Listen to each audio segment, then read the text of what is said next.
By executive order, the governor's executed order number 5 issued on March 16th. This public hearing is being held via remote participation. Please note the agenda and supporting documents are on the village's website, www.homerglen.org. This meeting is called to order. Would everyone please stand for the Pledge of Allegiance? I pledge allegiance to the flag of the United States of America and to the republic for which it stands, one nation, under God, indivisible, with liberty and justice for all. Okay. Madam Clerk, could you please call the roll? Trustee Rogers. Present. Trustee Reinders. Present. Trustee Pazmino. Present. Trustee Consolino. Present. Trustee Fialco. Present. Trustee Laha. Present. Mayor Yukich. Present.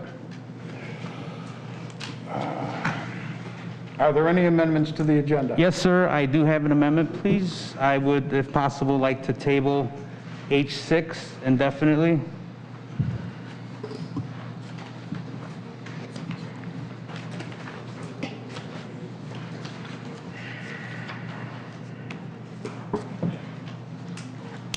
Can I borrow a pen?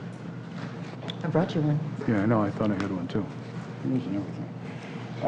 Number 6. H6, sir. Is there a motion to forward the amendment restated? Okay. So you want to table it? Yes, sir. Do we have a second? A second. I believe it was Rosie. Trustee Reinders. Trustee Reinders, you second.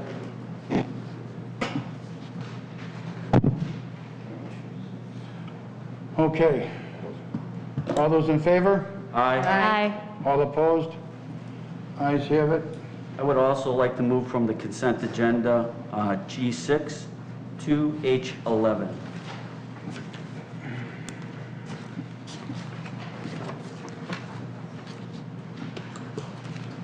I second that.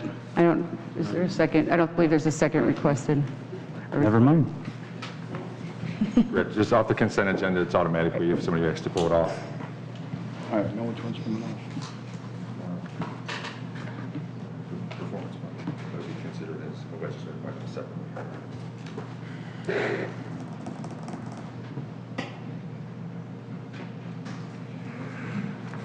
Okay.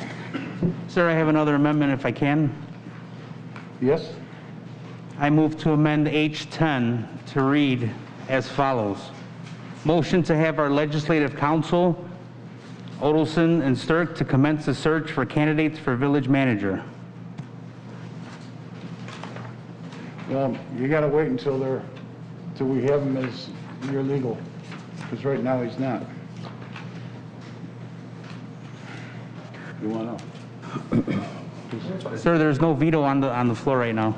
There will be in a minute. Okay. So what do we do there?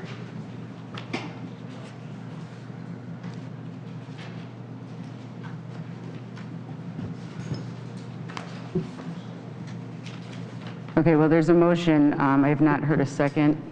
Is the motion? I second. All right, discussion. Yes, sir. I believe that it's very urgent for us to start the process for village attorney. In the past, Village manager. I'm sorry. Village manager. Okay. Sorry, village manager. So with this urgency, I do believe that our legislative attorney should start this as far as acquiring candidates for us to review in conjunction with our HR department. How is the attorney going to acquire candidates? Are you proposing using HR Gov still or no? That would be a process that would be under discussion.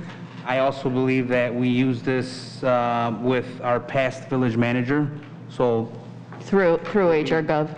Okay. Well, it's up to the board as far as how we want to handle that, so that would be one resource, I would imagine, yeah. Yeah, I think we should have clarification on how that's going to happen before we decide that that's the route. I don't know how a village attorney goes out and finds a village manager. The same way that they did with our past village manager. Okay, so HR Gov. That and other resources. We're not limiting ourselves to resources. It's very urgent that we find this as soon I as understand. possible. I'm just curious what other resources are. And that's what our HR person's going to do. They're going to find other resources and we're going to get this done. So there's a motion on the floor.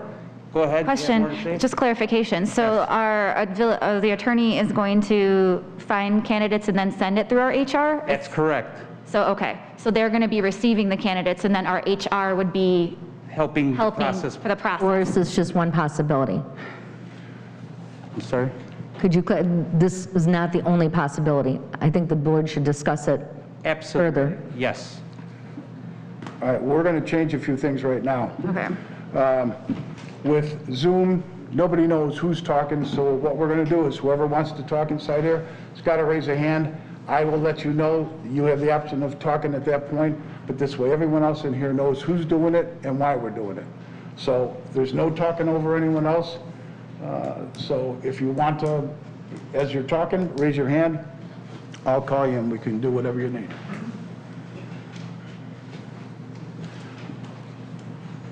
So, So we have I a, mean, yes, go very ahead. briefly, yeah, the only motion right now is simply to amend the agenda to include that. So the topic itself, the discussion of that issue can be held under H10 when that comes up.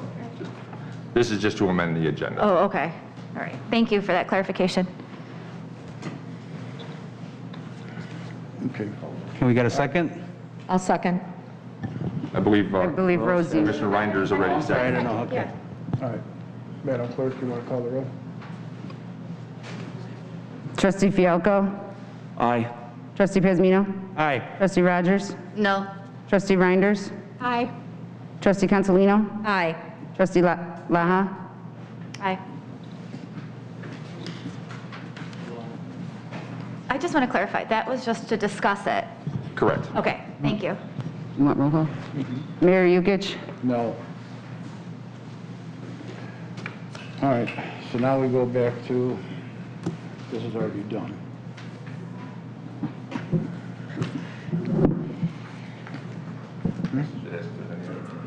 Okay.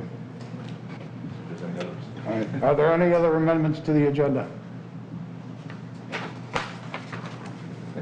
Okay, reports and communications. Mayor, I believe that there was That's a... right. You're Yes, going to go ahead and do your, okay.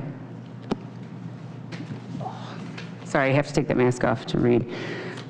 Tonight, the board and myself would like to personally congratulate Charlotte Miller and her family for winning the Pop Tab Disney trip. I would like to also thank Konos Corn Maze, Birchwood Gardens, and Chesden's Pizza from Homer Glen, and Mayor Tim Balderman and Raffy's Candy from New Lenox for making this Disney trip possible. However, there is someone else special in this room tonight that we'd all like to thank. We'd all like to thank Mary Valoni and her family. Mary, can you please wave your hand for just a moment so everyone in the room knows who you are? All right, thank you, Mary. Charlotte, you may not know this, but Mary is the woman who nominated you for the Disney trip. Mary nominated you because your mom had spoke highly of you somewhere out and about, and Mary just happened to be there listening. Your mom said things that touched Mary's heart, and Mary had thought of you ever since the challenge began. She even helped collect extra pop tabs just so she can have the chance to nominate you. Once Mary heard we lost, she was really upset. But when she heard we still were able to nominate a family, she jumped online right away and nominated you. And lucky that she did, because you won. Now, Miss Mary, sometimes the nominator is forgotten about, but we wanted to let you know how much we as a village appreciate you for taking the time to play along in our challenge and nominating someone as special as Charlotte. Just by taking a few minutes out of your day, you made someone's wish come true. Sometimes all it takes is a random act of kindness to change someone's day, and you have proven that. So again, thank you for making Disney possible for Charlotte and her family. And just so everybody knows, on Friday, the village live streamed a mini parade of fire trucks. Thank you to Chief Locatius and his firemen. And thank you for a few members of the board for delivering Charlotte and her family the good news. The stream has now been viewed over 7,000 times. Charlotte, you were on Facebook Media, 7,000 views. That's pretty popular, I have to say. But the residents of Homer Glen clearly enjoyed watching this, and we have you, all of you, for making this possible. Again, as a village, we wanted to personally thank everyone involved for helping us send a well-deserved family to Disney. Now, if we can have Miss Mary, the Miller family, Trustee Laha, Steve from Birchwood Gardens, Angie from Chesn's, all come forward for a picture for Miss Mullins to take a photo for the newspaper.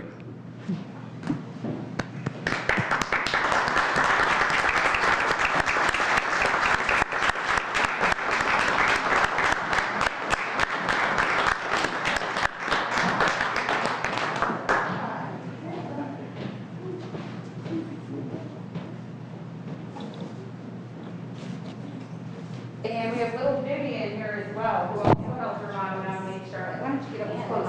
Yeah, sit down over here. Can you get this all in there? All over. I say smile, but I don't think.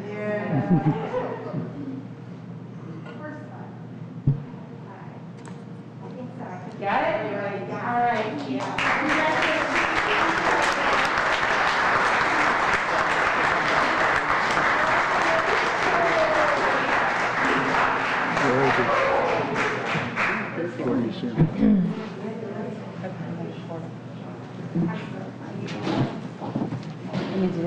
You don't have to stay for the rest of the meeting if you don't want to.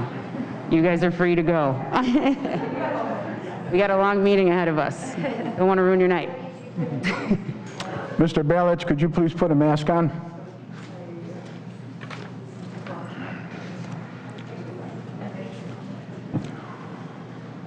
Okay, so now this is mine, this one now. Okay. Regarding the written objections and veto of ordinance 21-033, as president of the Village of Homer Glen, I am hereby providing my timely written objections and exercising my authority to veto ordinance number 21-033, an ordinance creating the position of legislative council and the appointment of Odelson, Stirk, Murphy, Frazier, and McGrath, Limited. As legislative council, which was approved by the Board of Trustees on July 28, 2021, Village Board meeting, I am not required to provide specific reasons for my veto. Nevertheless, I would like to address several issues with the ordinance. First, the trustees failed to answer a simple question at the last board meeting: who drafted the ordinance? I can only conclude that it was Odelson's law firm who drafted the ordinance for their own appointment. This is inappropriate and self-serving. Next, I believe the ordinance would result in unnecessarily higher costs for the village. There is no reason to burden the village residents with an additional cost of another law firm. Additionally, the trustees previously stated they would conduct an open and transparent search for counsel. However, there is no evidence of any search or consideration by any other law firms. Clearly, the selection of the Odelson firm was conducted behind closed doors. Finally, the appointment of the Odelson firm will create numerous conflicts of interest involving the village and the township. For example, tonight's agenda includes consideration for an intergovernmental agreement between the township highway commissioner and the village. Presumably, the agreement was drafted by the Odelson firm and was written with the highway commissioner's interest in mind, not the village's interest. There have also been threats made by the township supervisor and highway commissioner concerning litigation against the village. Who will the Odelson firm represent? How will they choose which client's interests are more important? There are just a couple of examples of a serious conflicts that will result under ordinance 21-033. George Yukich, Homer Glen Village President.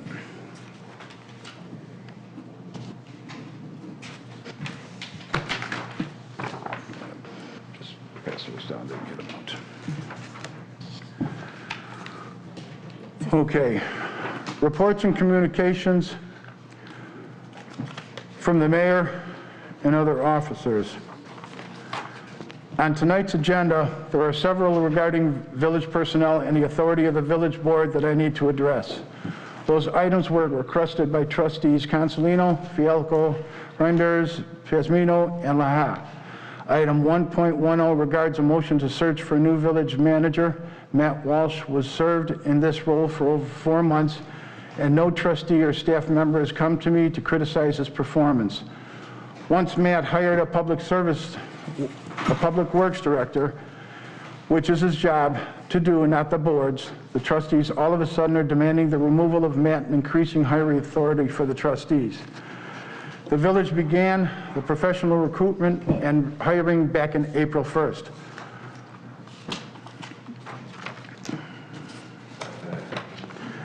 A few months ago, am I going to do this one? I don't think I'm doing this one right now. We'll leave that with this. Okay. All right. All right. I've also have a bunch of residents calling me, telling me that their cars have been vandalized. Please lock the doors. Please turn your garage door openers up on the top of the visor so it's not visible to anyone that wants to walk into the car. And next we'll go to the trustees. We'll start with Trustee Fialco.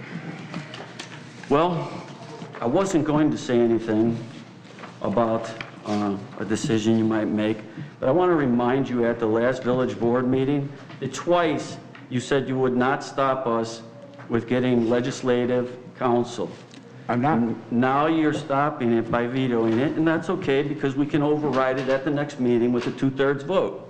But you know what, to build a relationship, and when you tell somebody you're not going to do something and then you go ahead and do it anyway, it's hard to meet that goal. Moving on. I'd like to report on the fest. Where we're at as of today with the numbers, our budget was $186,000. 14,000 of that was towards Lima Lima and advertising. The fest took in approximately $240,000 with a profit of approximately $54,000 as of today. The other thing I'd like to mention is the Heritage Park security camera system. That was a big obstacle when we first got in. There are now 20 cameras featuring a mix of high-resolution 4K and 360-degree panoramic and multi-lens configurations, along with 4 speakers. At a certain time of the night, which is 10:30, there will be an announcement that the park will now be closing in 30 minutes. At 11 o'clock, it also announces that the park is closed. If you're trespassing after hours, the voice of Lieutenant Holly will be telling you that you're doing so. So the cameras cover the entrances, active core, park pathways, and the facility buildings. The expandable server can accept additional cameras as we grow. So that is the update on the cameras that the village invested in, and there's quite a sum of money that was invested in that. You can see them on the aluminum poles out there. Those are the solar cameras that are now installed, and I believe that settles that item as far as the cameras. So everybody should be up to date. The other thing is, I'd like to say something. We're going to be losing VJ Gotti, and I don't want to wait to the last minute. This gentleman here, I have talked to him so many days, and he is the nicest man. And I can't say enough about what a gentleman he is, how smart he is, and the way he goes out of his way for everybody to help with any questions you have. VJ, we're going to miss you. Thank you. And I did not want to wait to the last minute to say that. So if you could stand up for a second, we could give you a nice round of applause. VJ is leaving us on September 1st.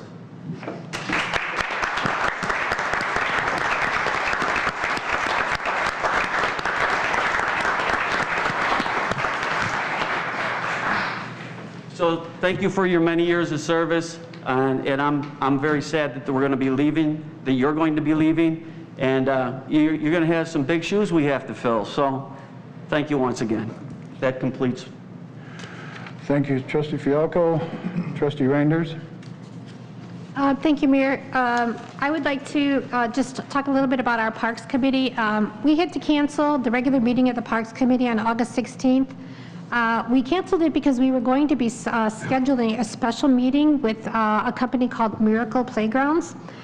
They were to give a presentation on all-inclusive playgrounds and recirculating splash pads. Unfortunately, I had a gallbladder attack. As you can see, I'm not myself tonight. and was not able to schedule the event. Part of their presentation, what I wanted to bring to the forefront of the community was their presentation includes a lot of education on community involvement with fundraising for capital projects, something that Nicole and I are very interested in. We definitely want the project to be a community event. And something else I'd like to just put out there too is, as far as the IGA and the parks, we're hearing a lot of rumors and scuttlebutt. Nothing has been done so far, and I can tell you that there are procedures that have to be followed in order for this village to be able to take on the parks of the township. So there's cost analysis that have to be done, and there's procedures that have to be followed. There are 2 more meetings that have to take place for approvals. And it's going to be a process. So if anyone has any questions, they should not listen to the rumors, but contact Nicole or myself for information. And I assure you, we will only do what is in the best interest of this village. I have nothing further. Thank you, Trustee Renders. Trustee Pesmino. Thank you, Mayor. Reporting for the Environment Committee, we'll be having our annual Big Tree Awards and our Community in Nature and Harmony Awards during our September 8th Village Board meeting.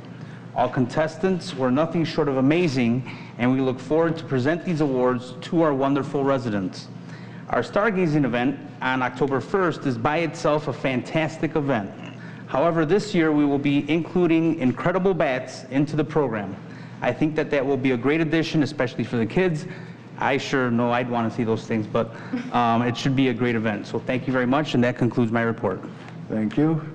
Trustee Rogers. Thank you. I'd like to thank the residents for coming out tonight. It's important that everyone stay informed and engage on the direction that the village is going in, so thank you. I want to personally apologize first to Brent Woods. You are unfortunately one of the victims here. Apparently, me hiring you to do marketing work for Georgia and I 7 years ago now affects your future livelihood. Or perhaps because you sit on the board of Disabled Patriots that I donate to that makes you a target. Sorry, but I have donated to the Disabled Patriots for many years, and I will continue to do so. If I had been part of the interview committee for this position, and had I been any part of your potential hiring, I would have strongly discouraged you or any candidate not to come over to this toxic and hostile work environment. No one should have to work in this environment.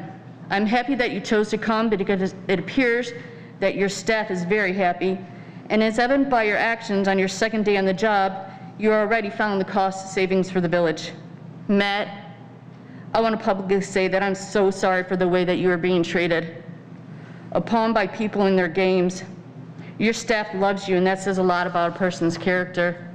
I'm really sorry you're being used like this. I know your livelihood is at stake as well here. I'm assuming that the board will elect to begin the process for looking for a new village manager as apparent by this agenda and the emails going back and forth. I do not support the motion to look for a new village manager and feel that this is a complete waste again of the taxpayers' dollars. Having been through the hiring process of a village manager's position for a few times now, I know the first question asked by an interviewee is typically, how much longer is on the mayor's term? The second question is typically, how well does the board work together? Both 2 important factors for a village manager. Well, everyone knows that there's less than 600 days left on the mayor's term, and the second question is quite obvious. Hopefully, this time we will go through the proper interviewing process this time and not duplicate what was done hiring the new lawyer. We never interviewed any candidates at the village hall, nor was the position put out to the public. I will say to any person who may be interested in applying for this position, or really any other position right now at this village, first and foremost, talk to the staff here, and then run the other way as fast as you can. As quoted by a recent trustee in an email, quote, with BJ's recognition, I would like to request that we utilize HR Gov as we have in the past for hiring with this position and with that of the village manager. Unfortunately, I would also like for us all to be prepared that we may have other staff members resign as well. The writing is already on the wall as evident by the statement in this agenda. If you truly care about the people, then why has nothing but politics been done in the last 4 months? I'd also like to add that I requested in writing that the veto of the village attorney be done after only reading in the newspaper and viewing online the threats from the township to sue us. So I could see, I agree, he did say at the time that he wasn't going to interfere, but that was after the threats. That's all I have. Thank you, Trustee Rogers. Trustee Lahat. Okay, well, I'm going to bring it back to a positive note. I'd like to congratulate, I'm reporting for the Ability Awareness Committee. I'd like to congratulate our Ability Pride Photo Month winner, Bob, and I'm so sorry, I'm probably going to butcher your last name. It's Sajakovic, Zajakovics. I want to congratulate you and thank you for participating. And we've invited him to our September meeting for the Ability Awareness Committee, so he gets to meet the committee, and we also have a really nice prize basket for him. We, as you just saw, also selected our Disney family for the Pop Tab Challenge. I personally wanted to thank Christina for putting some blood, sweat, and tears into this. It was a beautiful moment. Like you said, it's been viewed over 7,000 times, and it's really nice to see something so uplifting. I also wanted to thank Mary, the woman who nominated, and everybody for tuning into the live drawing and the arrival parade. It was a lot of fun. And thank you to our village staff who participated and got cupcakes. And I know a lot of you guys didn't see this, but I was walking around with Mickey Mouse ears that I forced to wear, and they were really good sports about it, so thank you. Also, Homer Glen Fire Department for literally coming together at the last minute. I just want to thank you for that. We have finished with our community survey that will be going out shortly, and that can be accessed through the village website. We'll also be dropping off paper copies that can be mailed back to us to the senior residents who may not have social media or any sort of internet access, and then we will also pick them up. I'm also working on an option for community members who may be blind to also take this survey. I'd like to invite all community members to take this survey, not just people who may have different abilities, seniors, loved ones. I would really like to hear your input on how we can best serve our community. And also offer suggestions that you may have, which are always welcome. We'll also be going live with a volunteer link. I know there has been a few of you who have wanted to volunteer with us, and we have some really cool events coming up, and you'll be able to access that through the village website. We're currently working on a logo that embodies what we stand for as a committee, but also within the branding of Homer Glen. I'd like to thank Amy Blank and Stacy for their time on that. And we're close. We're narrowing it down, and ultimately, I'd like the Ability Awareness Committee to choose what the logo looks like, hopefully at the next meeting. We have a fun fall event that we're currently planning, so be on the lookout for that announcement, as we will absolutely need volunteers for that. It's going to be really exciting and a lot of fun. We're also in the planning process of having a series of roundtable community discussions. Our first will be about understanding your child's IEP. We're blessed to have a few committee members who are educators, and I've also reached out to some of the 33C board member to have them participate as well, and I'm really excited for this collaboration because we've got Lockport and Homer Glen involved in this type of discussion. We'd like to continue with these roundtable discussions every so often that revolve around the topics that align with our committee's purpose, as well as support our differently abled residents. And I think this is a really great, not only education tool, but also a way to build community and maybe get some answers if you're new to the Homer Glen area, and also share your concerns. As always, you're always welcome to attend our meetings. They're held every first Tuesday of the month at 6:30. And Rose covered the parks, but I'm really excited for those speakers that we have lined up to discuss more inclusivity within our parks, as well as grant and funding options. That's my report. Thank you. Trustee Consolino. I'd like to start out tonight with a public retraction and an apology in regard to a comment that I made at the last village board meeting on 7/28/2021. I was not made fully aware of our village's guidelines regarding the clerk's recordings of executive meeting minutes, and was informed by our staff that she is up to date. Therefore, I would like to express a sincere public apology to Clerk Nechke Troike. In lieu of my normal committee reports, I think it's a moral imperative that I give you all a Village of Homer Glen report instead. Due to our heavy and intense agenda, both Trustee Pazmino and I made choices to postpone our Big Tree Awards tonight and a public safety meeting with residents regarding recent crime wave.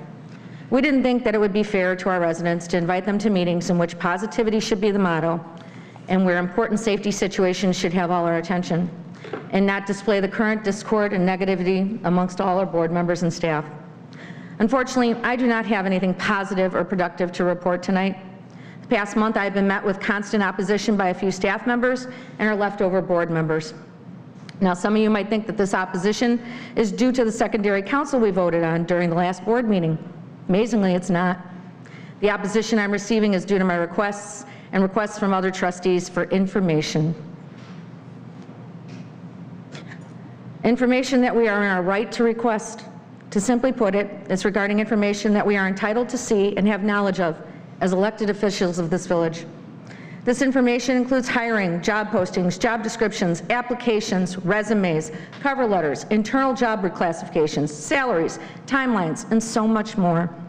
I've had to acquire legal opinions from both law firms to force the issue. With some of my repeated requests, it's not just that I'm met with opposition, I just don't get any answers at all. I'd like to reiterate something our new legal counsel explained to the village as to why I and the other trustees are entitled to review the information we are requesting. The trustees are the fiduciaries of the village for all funds to be expended. If you take the time to look up the word fiduciary, the meaning is poignant and it means trust. A person who has the power and obligation to act for another under circumstances which require total trust, good faith, and honesty. A fiduciary is held to a standard of conduct and trust above that of a stranger or a casual business person. He or she must avoid self-dealing or conflicts of interest in which the potential benefit to the fiduciary conflicts with what is best for the person who trusts him, her, or it. That definition holds great weight to me as a publicly elected official. This is why I'm trying to obtain information and ensure that the village and our board are conducting themselves in accordance with our ordinances and the law while spending taxpayer dollars. I'd also like to state that I've had to hear about numerous arcane backdoor meetings with our mayor and other elected officials. It is with a heavy heart that I feel compelled to tell the residents of Homer Glen I am the only trustee seated on this board who has not had a backdoor meeting. However, I also say that with a sense of pride. I will not cave. These hush-hush meetings are exactly what I campaigned on. The mayor's meetings are not transparent, and they do not serve any purpose except for those individuals that have them. They also leave room open for deals that are made in good faith to later be overturned with betrayal and deceit. Now, even though I don't partake in them, I was berated by the mayor just a few weeks ago after a Homer Township board meeting in front of witnesses regarding a backdoor meeting the mayor had with Supervisor Steve Balich. Another secret arcane meeting I was not privy to. It's apparent to me our village has deep-rooted issues that need to be addressed. I knew this before I was elected, and this is part of the reason that I ran, but I was unaware of the severity. I've tried to be polite and professional while presiding on this board the past few months, to no avail.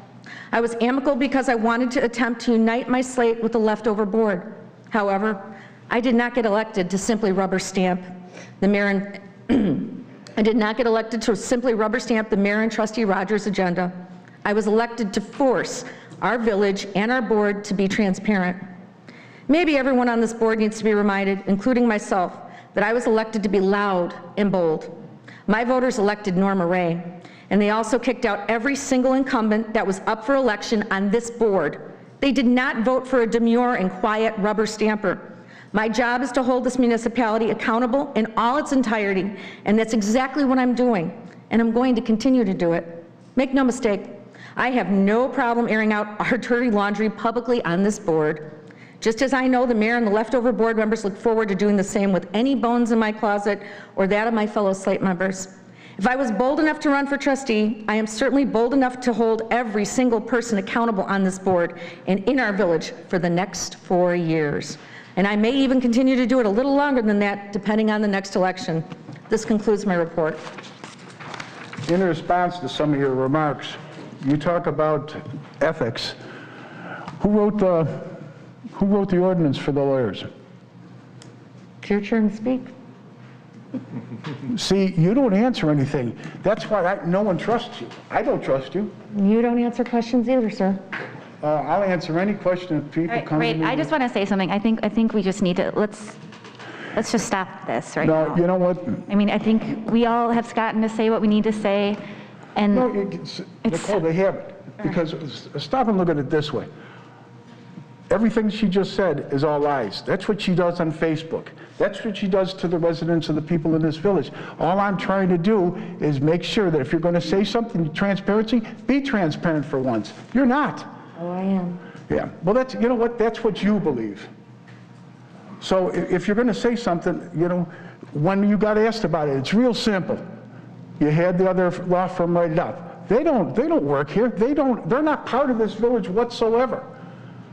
But you have them write up everything for you. No. Yeah, well, you know what, again, you can say anything you want Shame on you to. for calling out my integrity, and shame on you for not having Oh, God. you don't even think that I have the competency to write my own speeches. You said that. Clear as day you said that. Shame on you. Shame on me. For all the things that I've seen on Facebook, shame on you. Next would be village clerk. Awesome. Okay. Well, I would like to take the moment to echo Trustee Fialko's sincere goodbyes to VJ. You will be deeply missed. I'd like to thank Trustee Laha for her nice recognition. I'd also like to thank Trustee Consolino for your public apology. With that public apology, I would like to inform the rest of the board that my door is always open. If there is any questions on my duties, my obligations, or how I go about being village clerk, please do not hesitate to call me. I would rather discuss my duties rather than be blasted in a public meeting. So I do appreciate the apology, but I just would like, going further, if anybody has any questions on my job, to please consult with me first. That concludes my report. Thank you, Christine. Village attorney. VJ, good luck. We're going to miss you. Thank you. And congratulations on your next venture. Thank you.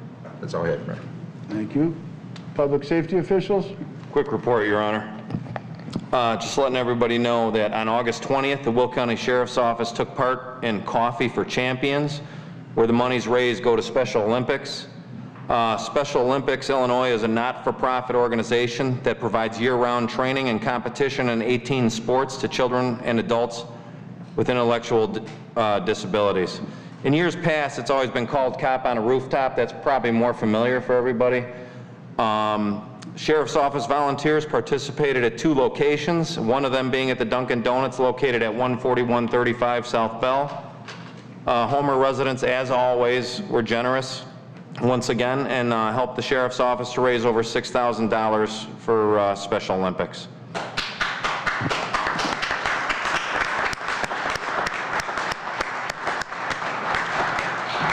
Thank you. Make me blush. On August 22nd, the Sheriff's Office, including the Sheriff's Auxiliary and also Homer Glen EMA, helped provide traffic assistance for a motorcycle run to benefit the Ride Janie Ride Foundation. The mission of the Ride Janie Ride Foundation is to provide direct financial assistance to Chicagoland area individuals facing financial hardship resulting from ongoing medical treatment for various types of cancer. So I'm happy to report that it was a very successful and safe ride. Thank you to John Robinson and Homer Glen EMA, who's always there for us. I'd also like to thank the Sheriff's Auxiliary and the Sheriff's Enforcement personnel that took part. And that's my report. Thank you, Lieutenant. Interim village manager. Thank you, Mr. Mayor. I just want to update the board. As you know, the American Rescue Plan Act included quite a bit of funding for local municipalities. The Village of Homer Glen will be receiving approximately $3.2 million in two installments. So we finally got some information this week about that, so we've taken the first steps to accept that money. So we should be receiving that probably sometime next month, the first installment of it, and I'm sure the board will have discussions about how to use that to invest in the village infrastructure. Okay. Thank you.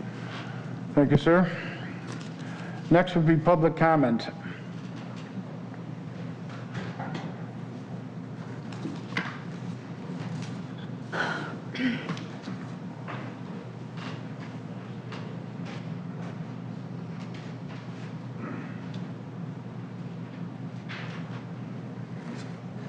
Thanks, Joe.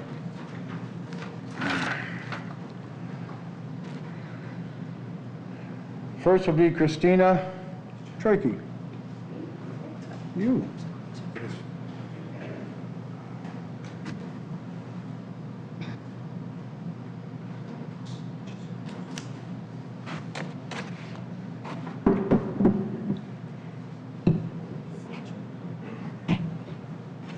Hold on, I gotta find it.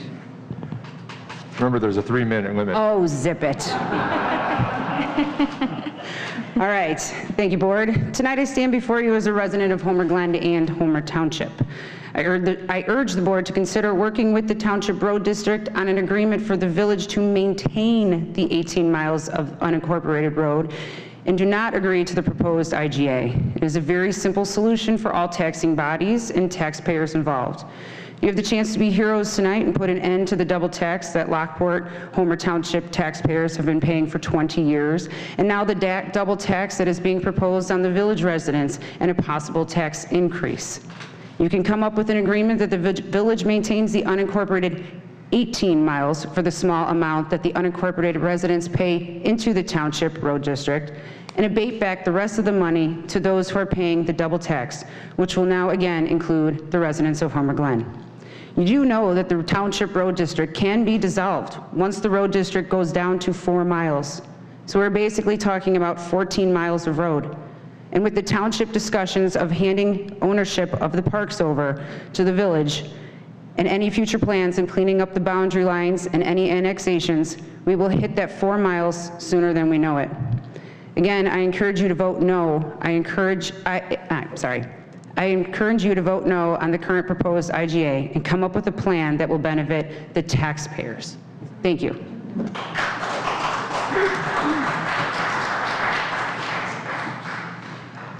Tom Duda.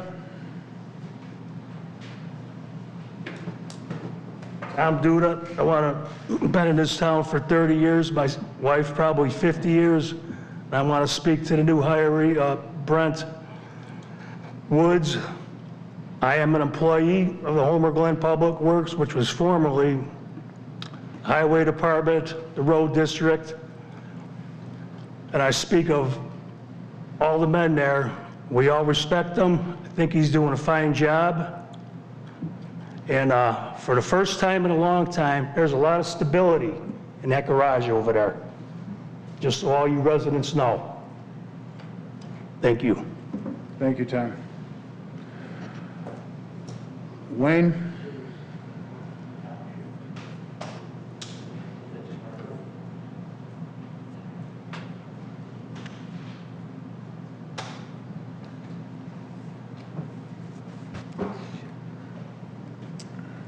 Good evening. My name is Wayne Felgenhauer. Some of you, your trustees, don't know who I am. I've been in the village for over 34 years. I used to be a federal agent. I worked for the General Services Administration. I not only did criminal investigations, I also did civil and administrative investigations. I presented those investigations to the Northern District of Illinois, the Central District of Illinois, Washington, D.C., and various other federal districts. Tonight, I want to address the trustees that voted for another attorney. Trustees, you made a mistake. You don't hire somebody else to handle the problem. You go to the village to the village attorney. That's how you get things done. If you just hire another attorney, you're just complicating the issue. I think you made a mistake. Thank you.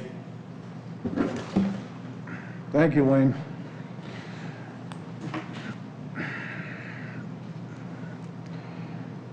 Thaddeus Naji?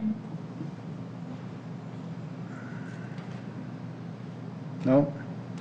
15436 Mulberry Court.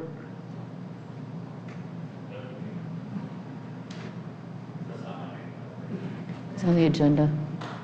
Oh, you're on. Anyway, I'm sorry, I didn't know if I was supposed to sign that or not. I'm just trying to get a shed built, and I didn't know if you wanted to talk to me or not. So I apologize if I'm wasting your time. I'm just being honest with you. I didn't know if I was supposed to sign it, if you guys wanted to ask me anything, so. Not a problem. They'll bring you up to the podium when it comes up. Thank you. That's it for public comment. Next, all matters listed under the consent agenda are considered routine by the village board and will be enacted by one motion. Is there a motion to approve the following items? 1, the accounts payable for the period of July 30th, 2021 through August 12th, 2021 in the amount of $185,244.99. 2, the accounts payable for the period of August 13th, 2021 through August 26th, 2021 in an amount of $631,701.81.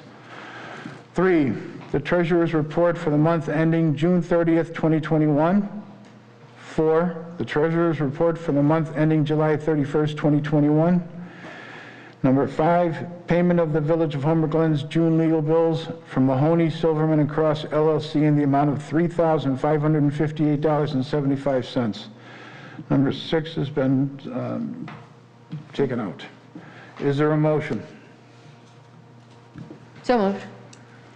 Trustee Rogers, Second. second Trustee Laha. Discussion? Madam Clerk, please call the roll. Trustee Laha? Aye. Trustee Reinders? Aye. Trustee Rogers? Aye. Trustee Consolino? Aye. Trustee Fielko? Aye. Trustee Pazmino? Aye. Motion carries. Legislation and action items. Is there a motion to approve ordinance number 21034, an ordinance approving a variance to reduce the side yard setback for a patio and fireplace from the required 10 feet to 6 feet for certain real property located in the R5 Single Family Residential District, 13161 Woodland Drive, Homer Glen, Illinois, case number HG2114V. Is there a motion? I so move. Trustee Laha, Second. Trustee Pazmino. Discussion. Discussion on Monday, August 23rd. Trustee Pazmino and myself went to this location to see exactly what was going on. Although the letter of approval for the neighbor to the east of this address was not in this packet, he provided that letter to us on that day, to both of us, to show that that neighbor approved it. I also believe that Trustee Rogers reached out to the fire department and they said it was okay. But the reason we had concern is where we were at with the planning commission.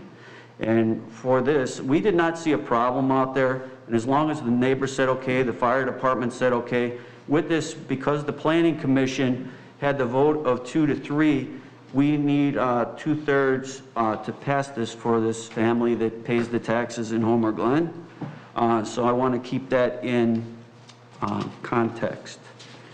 So there are several other letters in this packet besides the neighbor to the east of him where everybody is okay with it. And again, there is the letter from Dave Bricker at the fire department. It says this type of fireplace does not meet the definition for open burning. And I don't want to, if Beth has something to say in addition to that, that was her email that prompted his response, so I won't say everything that's on there. I'll leave that to Beth. That is my comment on that. Okay. Is there any other comments on it? Madam Clerk, you want to please call the roll? Trustee Rogers? Aye. Trustee Pazmino? Aye. Trustee Laha? Aye. Trustee Fielko? Aye. Trustee Consolino? Aye. And Trustee Reinders? Aye. Motion carries. Next, is there a motion to approve ordinance number 21-035, an ordinance regulating the use of off-road motor vehicles? This one? No? I saw that up there. Okay, is there a motion to approve ordinance number 21-036? Ordinance approving a variance to reduce the side yard setback for a shed from the required 10 feet to 1. I'll make that motion. Wait. For certain real property located in the R5 Single Family Residential District of 15436 South Mulberry Court, Homer Glen, Illinois. All right, so trustee Fialko, Second. trustee Consolino? Laha. Laha, okay. Discussion. Trustee Fialko and I also did go out to this property to assess the situation. Given the circumstances, we did see that there was really no other place for this shed to be installed. If the resident moved the shed further from the property line, the shed would be too close to her deck.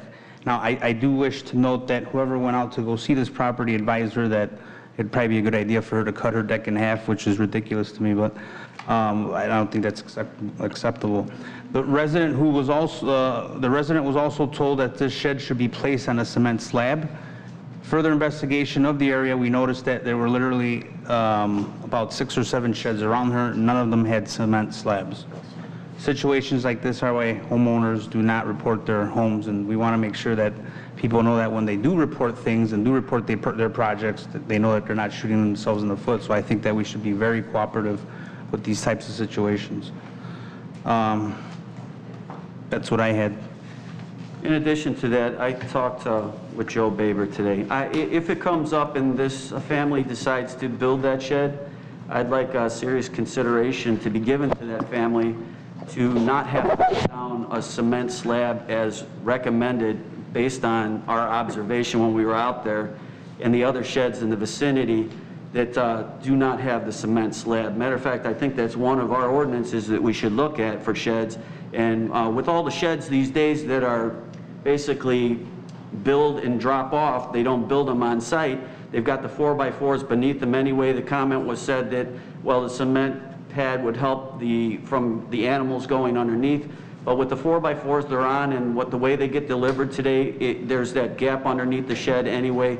So I would hope we would give serious consideration to that family to not, to give them a variance later on should they choose not to put all that cement down, and it would be a lot of cement.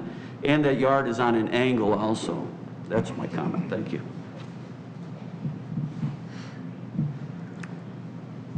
Any other discussion? The only thing I would say about the cement is if you don't put the cement on it and it's sitting on the ground, the wood rots on the side because it soaks up the water. The whole idea of that is to keep it dry on the inside. Well, usually there's a bed of gravel that they go on where the drainage is there. It's usually about 6 inches. Could you tell me, Joe, when there's gravel used, about how many inches of gravel is normally used? Okay, so that's where the drainage comes from? I just want a clarification from the attorney. We're not voting to not allow, we're just voting on the shed. It's got nothing to do with concrete. Correct. Okay. We're just specifying what we saw while we were there, that's all. Okay, Madam Clerk, please call the roll. Trustee Pazmino. Aye. Trustee Laha. Aye. Trustee Fialko. Aye. Trustee Consolino. Aye. Trustee Reinders. Aye. Trustee Rogers. Aye. Motion carries. Is there a motion to approve ordinance number 21-035, an ordinance regulating the use of off-road motor vehicles in the village of Homer Glen? So move. Second. Reinders. And second, Trustee Pazmino. Discussion. I sit on the Public Safety Committee, and we get, myself, Will County, our staff, get regular complaints as well. Some of us have actually witnessed people on the ATVs, mostly teenagers, driving recklessly. I even have video where they're tearing up Heritage Park, they're tearing up people's property, personal property, and inflicting a lot of damage. The other concern is safety. Safety for the person, on the ATV and for people in the way, because they're using the bike paths, the walking paths, and in the park. So that's where I'm at on this. Well, Joe, you want to explain what we've done? What we've actually done is expanded. Before, the only regulations we had pertaining to our parks and public areas. This covers streets, public streets, trails, comment property, which we see quite a bit when people coming from other communities using comment lines. It's an ongoing problem that I receive calls all the time. this kind of stiffens the fine and as well as expanding the regulations for who's responsible in this ordinance. It makes the parents responsible as much as it's the individual riding the bikes or ATVs. So this is just a better mechanism for it. And the fine is, The fine will be, the minimum fine is $1,000 up to $2,500. okay. Any other discussion? Yes. With this issue, I am all for creating an ordinance to correct the problem. This ordinance, though, has gone way above and beyond. I understand because I see the four-wheelers that are out there, but we live in a rural community. And with the way this is put together, under definition, it says battery operated, electric, wheel scooter, motorized skateboards, golf carts, all items that aren't causing the problem. Now, if we were to amend this ordinance to make it fit where the problem is at, that would make sense to me. We live in a rural area. This is kind of why people live out here, so they can use their vehicles on, and it even covers here within the right-of-way. Now, the state law allows you to cross the road at 90 degrees. So to some effect, there are people that aren't breaking the law, that aren't damaging property, that this is going to affect. And when we have a $1,000 fine to $25,000, $2,500. or I'm sorry, $1,000 to $2,500, I think starting off somewhere around 500 would have been reasonable.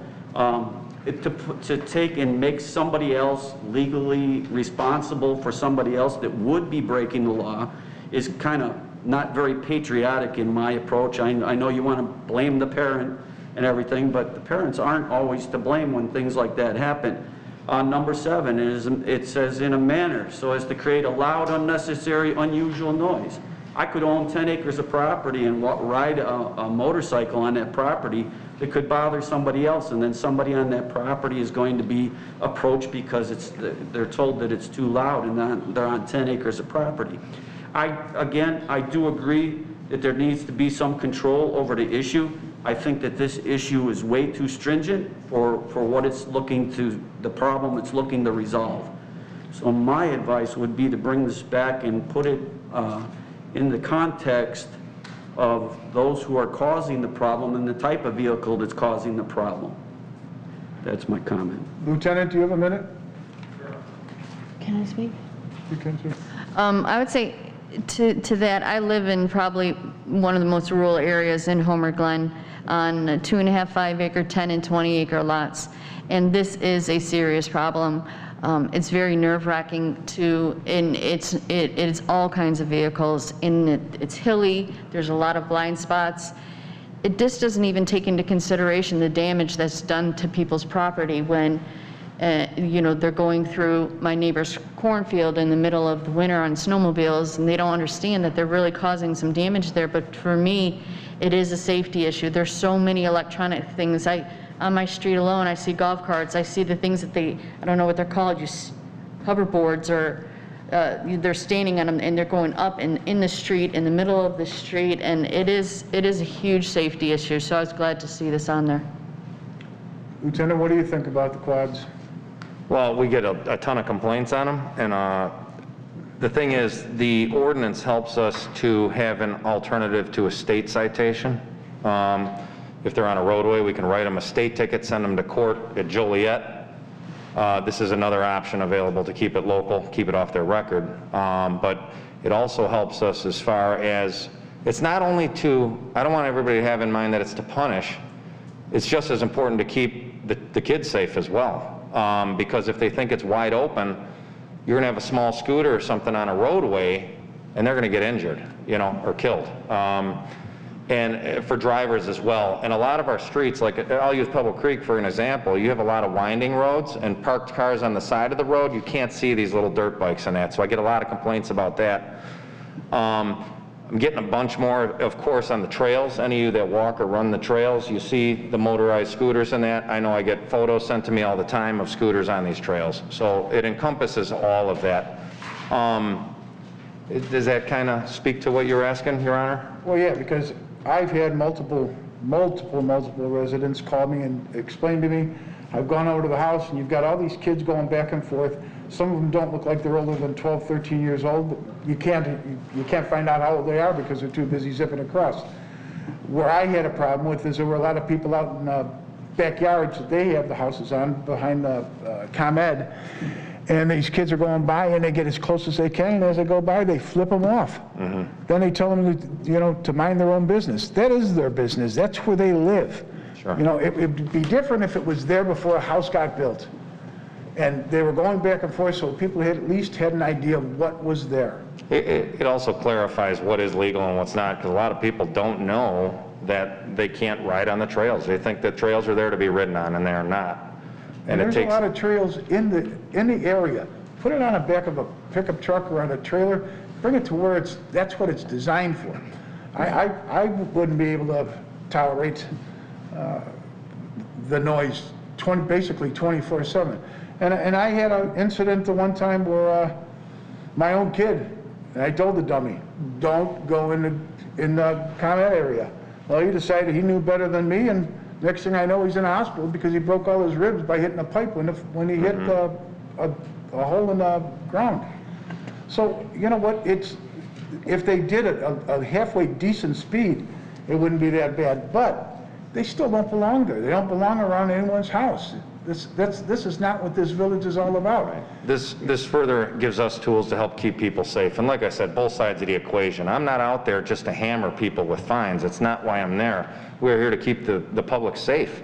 Be it the mom walking her child in a stroller on the trail or on a sidewalk, or the kid that's on the ATV, he could be in dangerous areas, okay? And ultimately, we just want compliance and knowledge of where they can and can't ride. If they have permission to ride on private property, they can ride on private property. No public area can they ride. Lieutenant Howley, what is the CC law, the law on the amount of CCs a vehicle can be before it becomes a fine? That I don't know. I'd have to read I believe it's 50 CCs or below doesn't fall in the category with the state. The state allows you to cross at a 90-degree angle, and I'm not saying that there doesn't need to be an ordinance. I get it. But when we take in these items that are everything battery operated electric, wheel scooter, golf carts, motorized skateboards, well, I can see the go-karts, I can see the mini bikes, I can see the ATVs, and for those that are causing problems, those that are causing damage. But we live in an area where we don't have high crime, where I bet in the city of Chicago, they wish the kids would ride go-karts underneath the power lines instead of shooting people up and breaking things and robbing stores. So what you're going to do, to a certain extent, is you're going to take the youth of this area and put them in a position where now they can't ride their vehicles because it's going to be a $2,500 fine, and now what do they do with their free time? I was one of those kids when I was young. We lived in Tinley Park in a rural area. I'd get on my motorcycle, I'd be gone for the day. So I don't know if I didn't have that opportunity, what I would have been doing with some of that free time. So I look at it that way. And I'm not saying we don't need an ordinance. I say we do need an ordinance. I'm just not sure this is the one. The ordinance gives us additional tools. That's all I can say to the fact. And I also get the other end of it where I understand you want kids being, productive, having good things to do. We're not trying to ruin everybody's fun here. What we're saying is we want them to be safe and respect other people's property. When we got them riding around Heritage Corridor or up and down ComEd lines behind people's property, that's what we're looking at. And I believe the statute, or I should say the ordinance, states unlicensed vehicles. Right. And so that's what we have to remember too, unlicensed. So it's hard to cherry pick which vehicles. You don't want certain vehicles on a roadway, because otherwise we'd have kids on scooters on the main road. You're right, unlicensed vehicles, but most of those where they're supposed to be shouldn't be on the road, and they don't require a license. Right. So that's my point there. Yes, they are causing damage, but everything in this list, I would not say that everything on this list is causing a problem or damage to give somebody a fine for anywhere from $1,000 to $2,500. And I agree with you. We need to be safe in this community. We need to provide safe measures for the people in this community. I'm just not sure that the verbiage in this ordinance has gone above and beyond what we were looking for, I believe. All right, anyone have have any other discussion? Because we should call a vote because we still got a lot in front of us. Can we say something?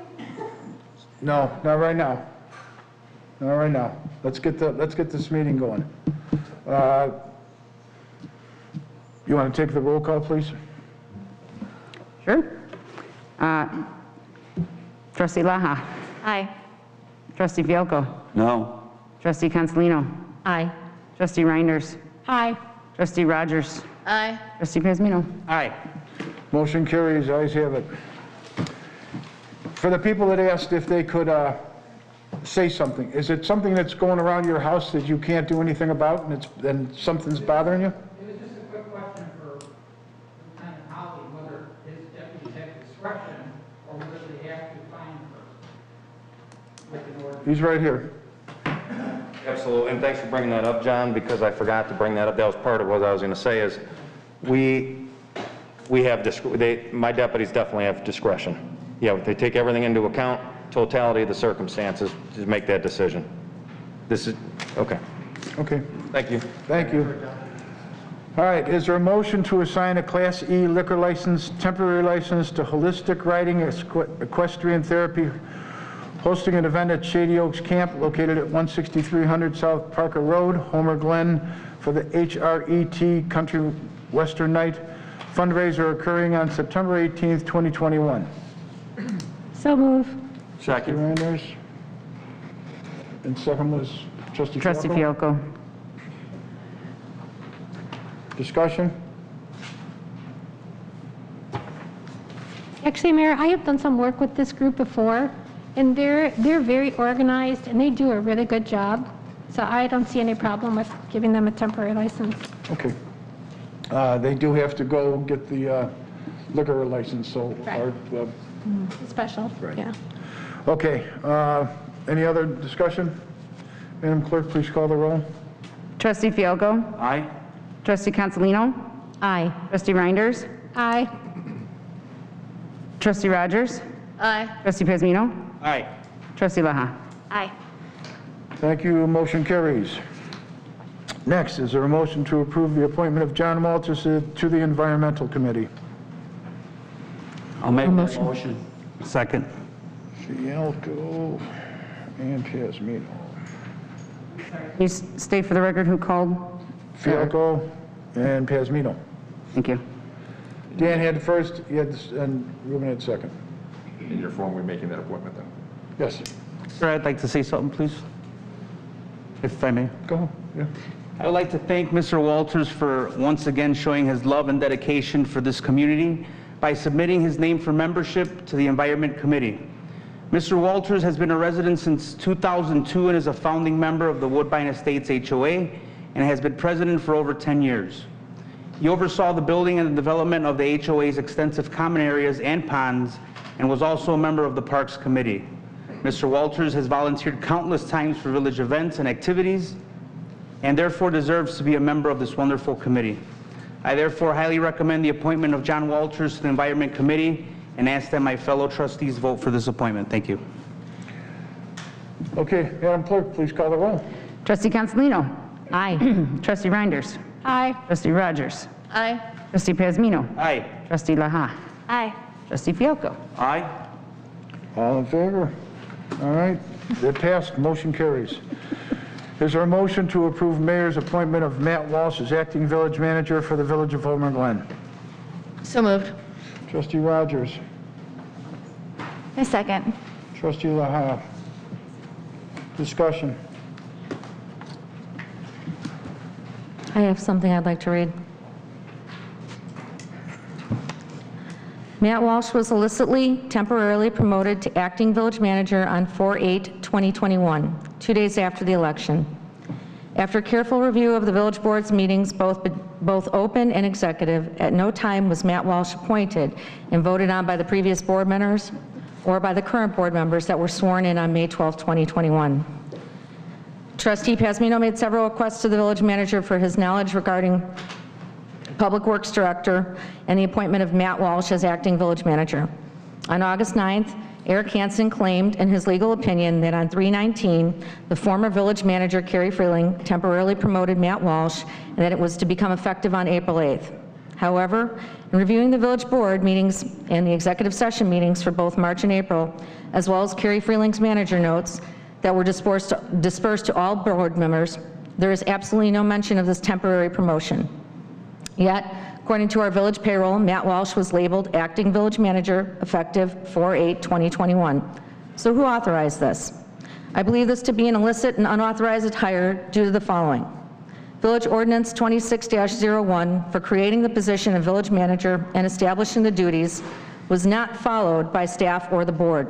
There is no clause or gray area for the village manager to appoint anyone in their place to act as an interim or acting village manager.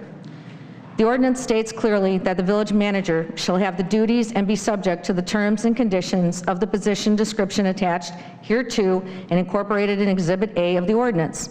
Here are some important things to note from Exhibit A of that ordinance. The village manager is responsible for all aspects of administration, financial planning, directing and supervising village operations. This position works closely with the village president and the board of trustees to develop general village strategies and goals. It does not say that they work independently. It states the village president, the mayor, and the village board, the trustees. Under the ordinance's job description, it states, the village manager shall prepare job descriptions for all positions of employment in the village for board approval, and shall maintain a file of comprehensive job descriptions for all such positions of employment.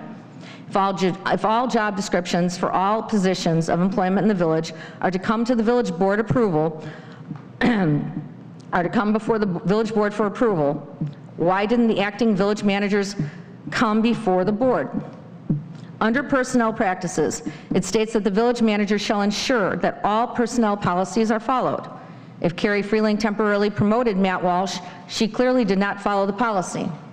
Under hiring and removal, it states that the village manager shall oversee the hiring, discipline, suspension, or removal of all employees of the village.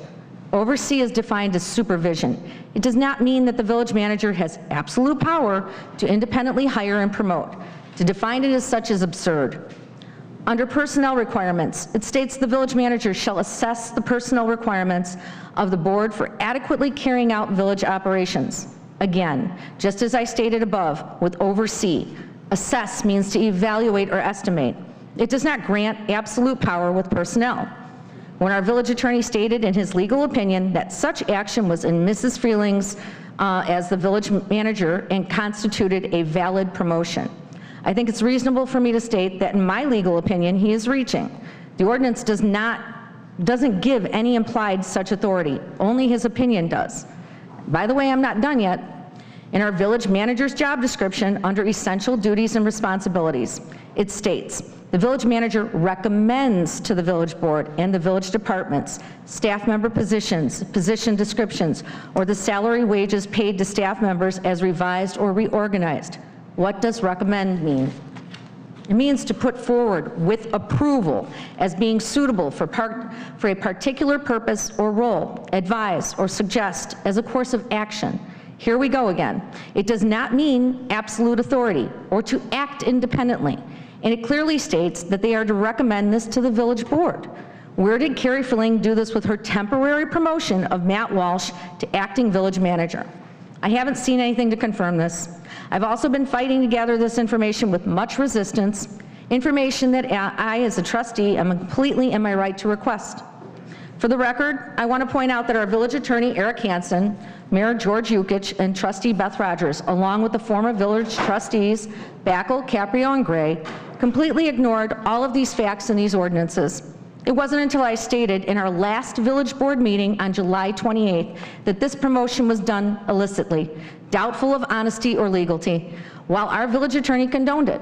I listed it as one of the reasons we needed to have assistance from a secondary law firm that was parliamentary certified and unbiased in their legal opinions. I have zero regret in that decision, and this shenanigan just proves it.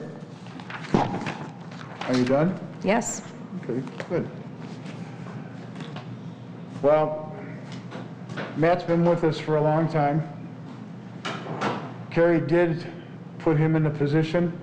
No one ever said anything afterwards. He's done everything he's supposed to. The staff loves him.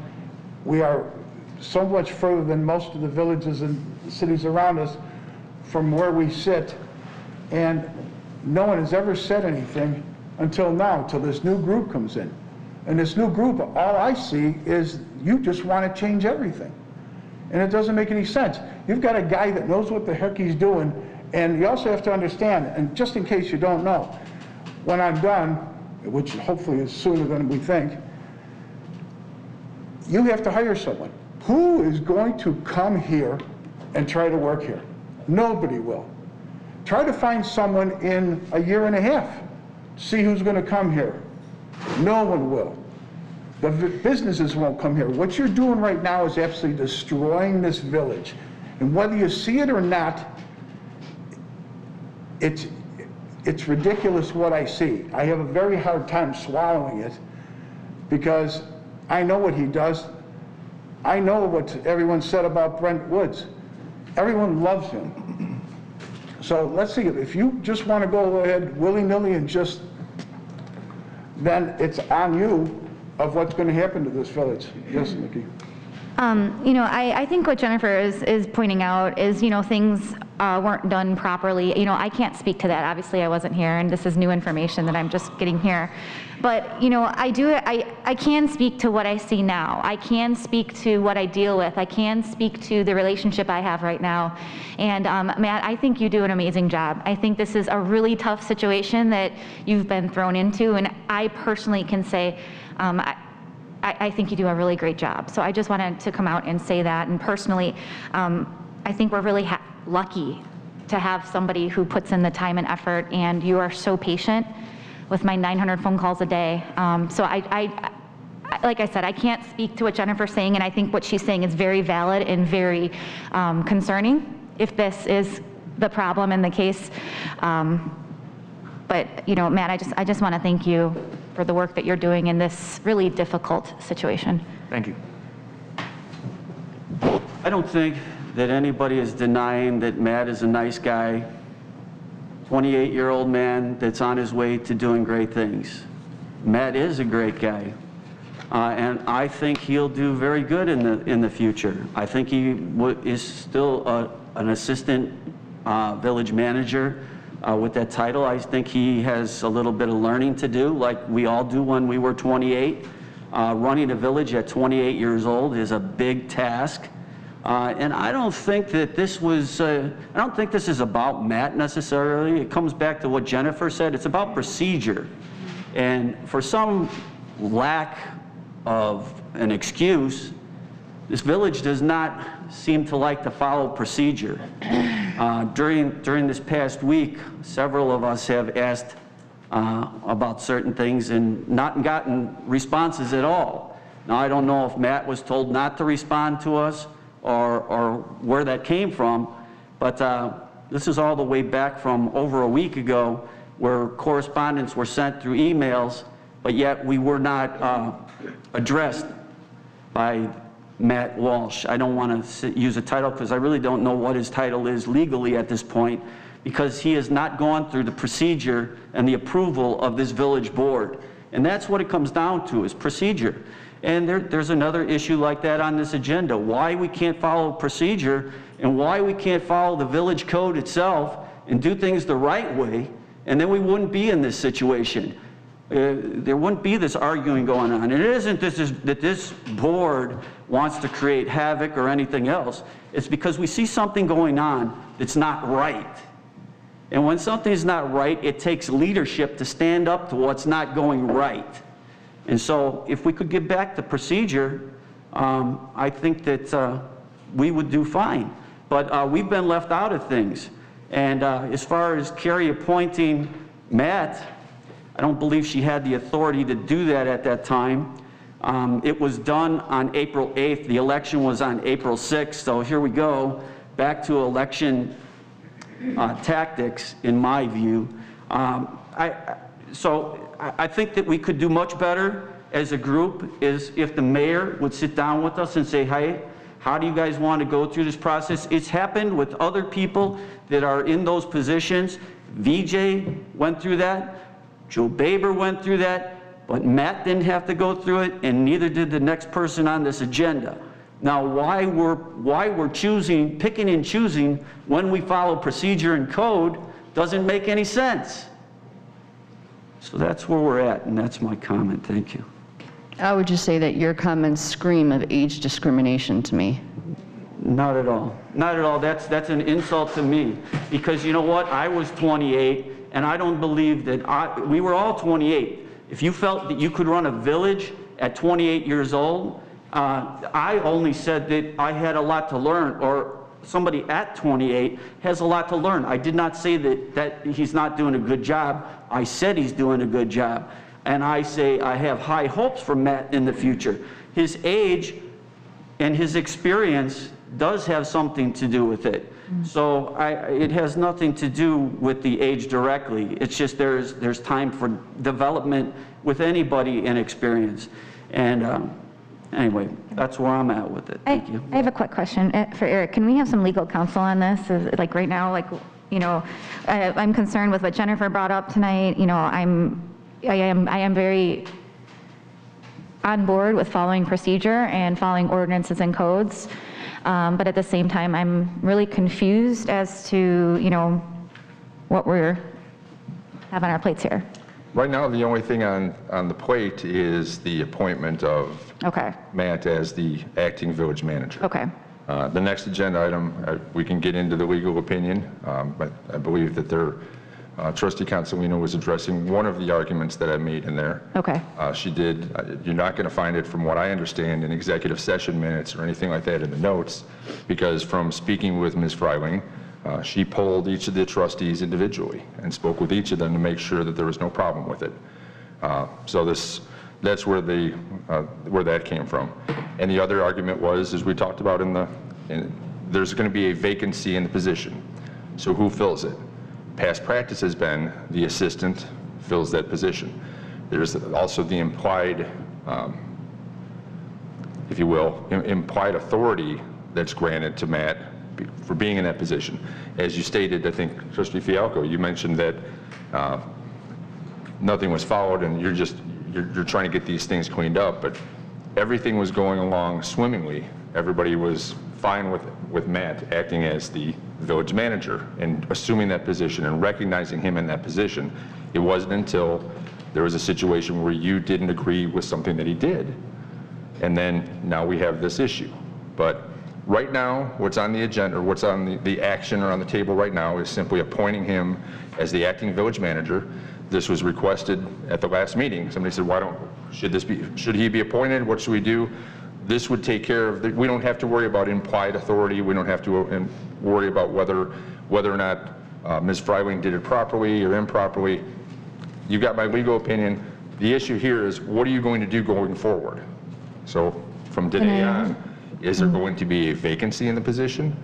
Who runs the village? For example, if you decide we're not going to appoint Matt in this position, he's still the assistant, and there's nobody in that role. So who captains? This is why Trustee Pasmino made the request that he did earlier, that we put this out for bid immediately. This is why, sorry. Finish talking. My point is simply that if this isn't approved, the concern is there's a vacancy in the position. And Matt goes back to his former role as assistant to the village manager, but who is the village manager? Who captains the ship? Who's running the village on the day-to-day scale? So, thank you. Now I'm done. May I, sir? Go ahead. Thank you. Once again, I mirror the thoughts of Trustee Fialco and everybody else on this board. There's no doubt that Matt's a great guy. And it's a horrible position to be put in, because you gotta, I'm in the restaurant business, I gotta make everybody happy. So believe me, I get what you're going through. However, you know, there's ways of handling things. The question here is, should we have Matt run the village from this point forward until we find somebody? And basically where I go to, it's funny how this comes up now to appoint him. How long would this have gone on without him being appointed before we brought it to light? And I think that's a really important question. I get it. You know, this is not the first time since when we go by past practice, this is not the first time this village is run without a village manager. There was a time where we didn't have an assistant, even an assistant. I believe other people that had experience were running it, and for a few months from what I understand. At this point, given the delicate situations that we're in, it's my opinion that we need somebody strong to handle the dynamics that we're going through right now. I feel, and I've spoken to a few of the other trustees, that we just can't help but think that the current assistant village manager is, I guess, not being fair, for lack of a better term. He's not taking the whole board in account and just taking direction from a couple individuals. Well, that shouldn't be the case. I've sat with Mr. Walsh a few times, and I've assured him that we as a board, myself, we want nothing but the best for the village, and we want it to run as best as we can. From the past few weeks, and granted, I'm sure that he has a lot of pressure on him, we've sent requests for information without so much as a response. I'm sorry, but I'd be happy with a text. Hey, I can't get back to you, I'm talking to somebody, anything. But the fact of the matter to me, if I was another trustee or somebody else, would have you ignored me? Or would have you ignored Trustee Consolino? Or would you have ignored anybody from the new board? That's where my concern is. And again, I understand that you might have a great deal of pressure on you, but if I were you, first thing I would say is, hey, wait a minute, guys. I know that you guys are going back and forth, but it's my job to present what's in black and white, the rules, the procedures.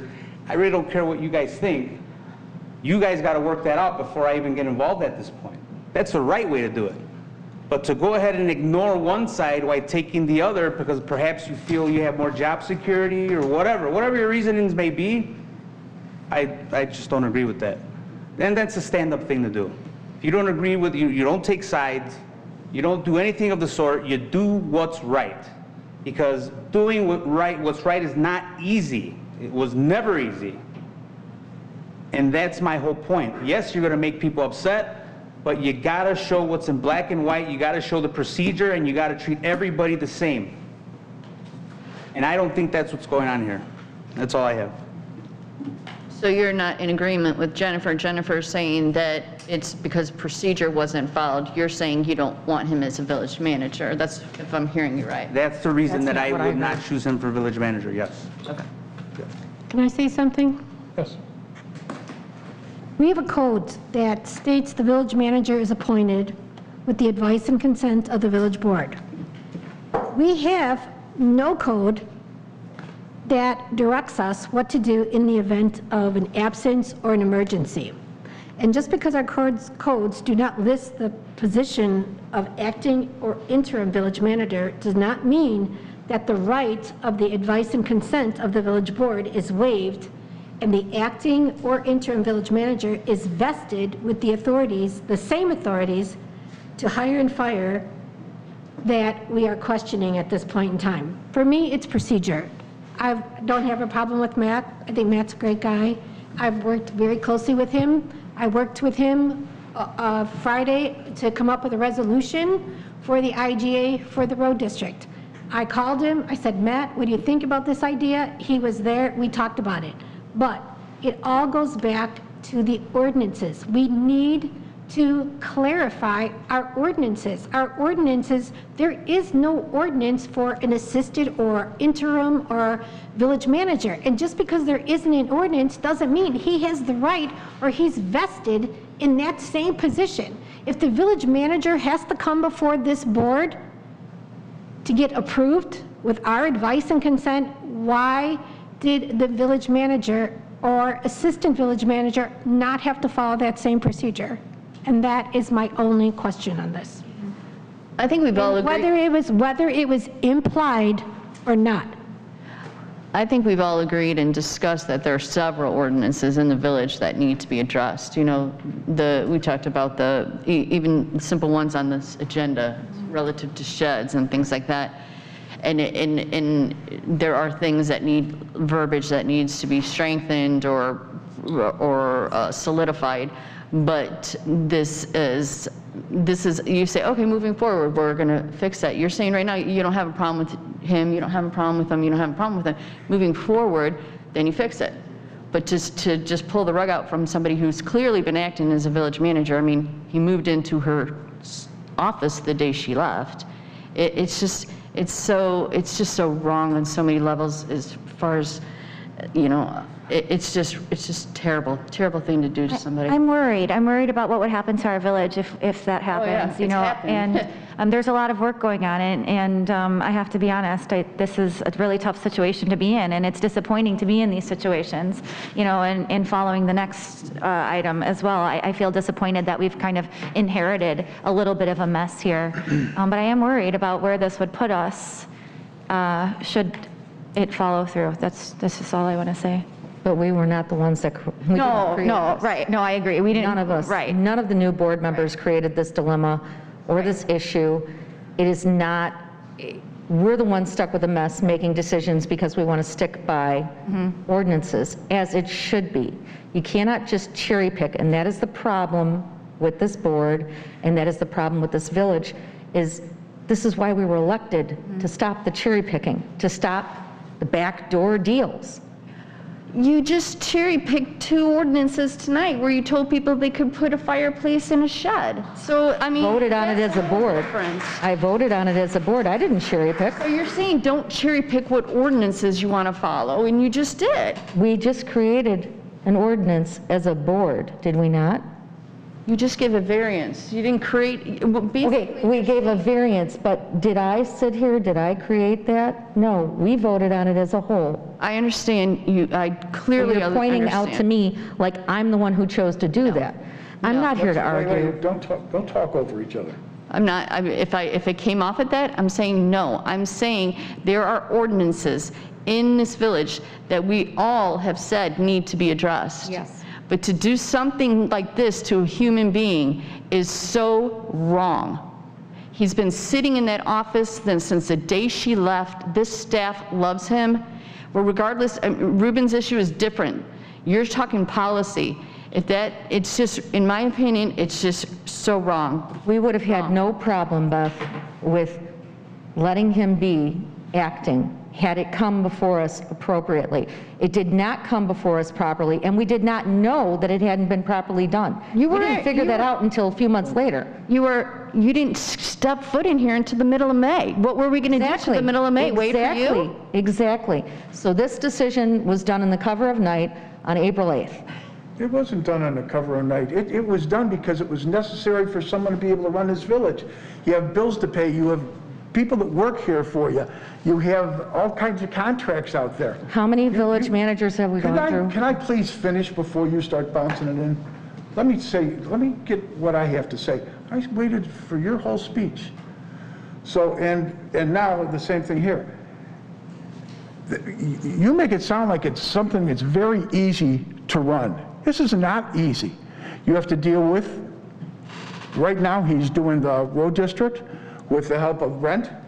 He's doing the job as the, basically putting the fires out whenever you have it with the residents. I can help him. I can't help him as much as I would like to, but I still can. He runs a village.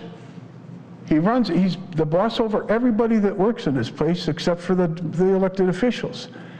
He's done an absolutely wonderful job. He hasn't screwed up anything. And if you're finding something that's in there, and like Beth just got done saying, there's a lot of ordinances that have to be, everything changes. And unfortunately, we don't have enough people here to do it. We're trying to stay as efficiently as we possibly can. And if you think that every single solitary thing, if you go to any place, you're going to see the same thing that's happening here. You're hiring who's good for this. He's good for it. And like I said before, you decide that you want to change everything, go ahead. I sure as hell is not going to try to be the village manager up in here.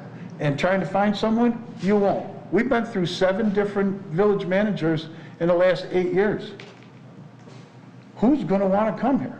Nobody's going to want to come here. So why don't we just add insult to injury and then tell all the businesses, why would you come here? because there's no one that's going to be able to stay here right now. So we went through 7 village managers, good, we know it's not us. Right, why is that? I think it is us, We weren't here. clearly. Ruben, you've been here. Yeah, but we You've had been the through it village- too. She left right before the new board started.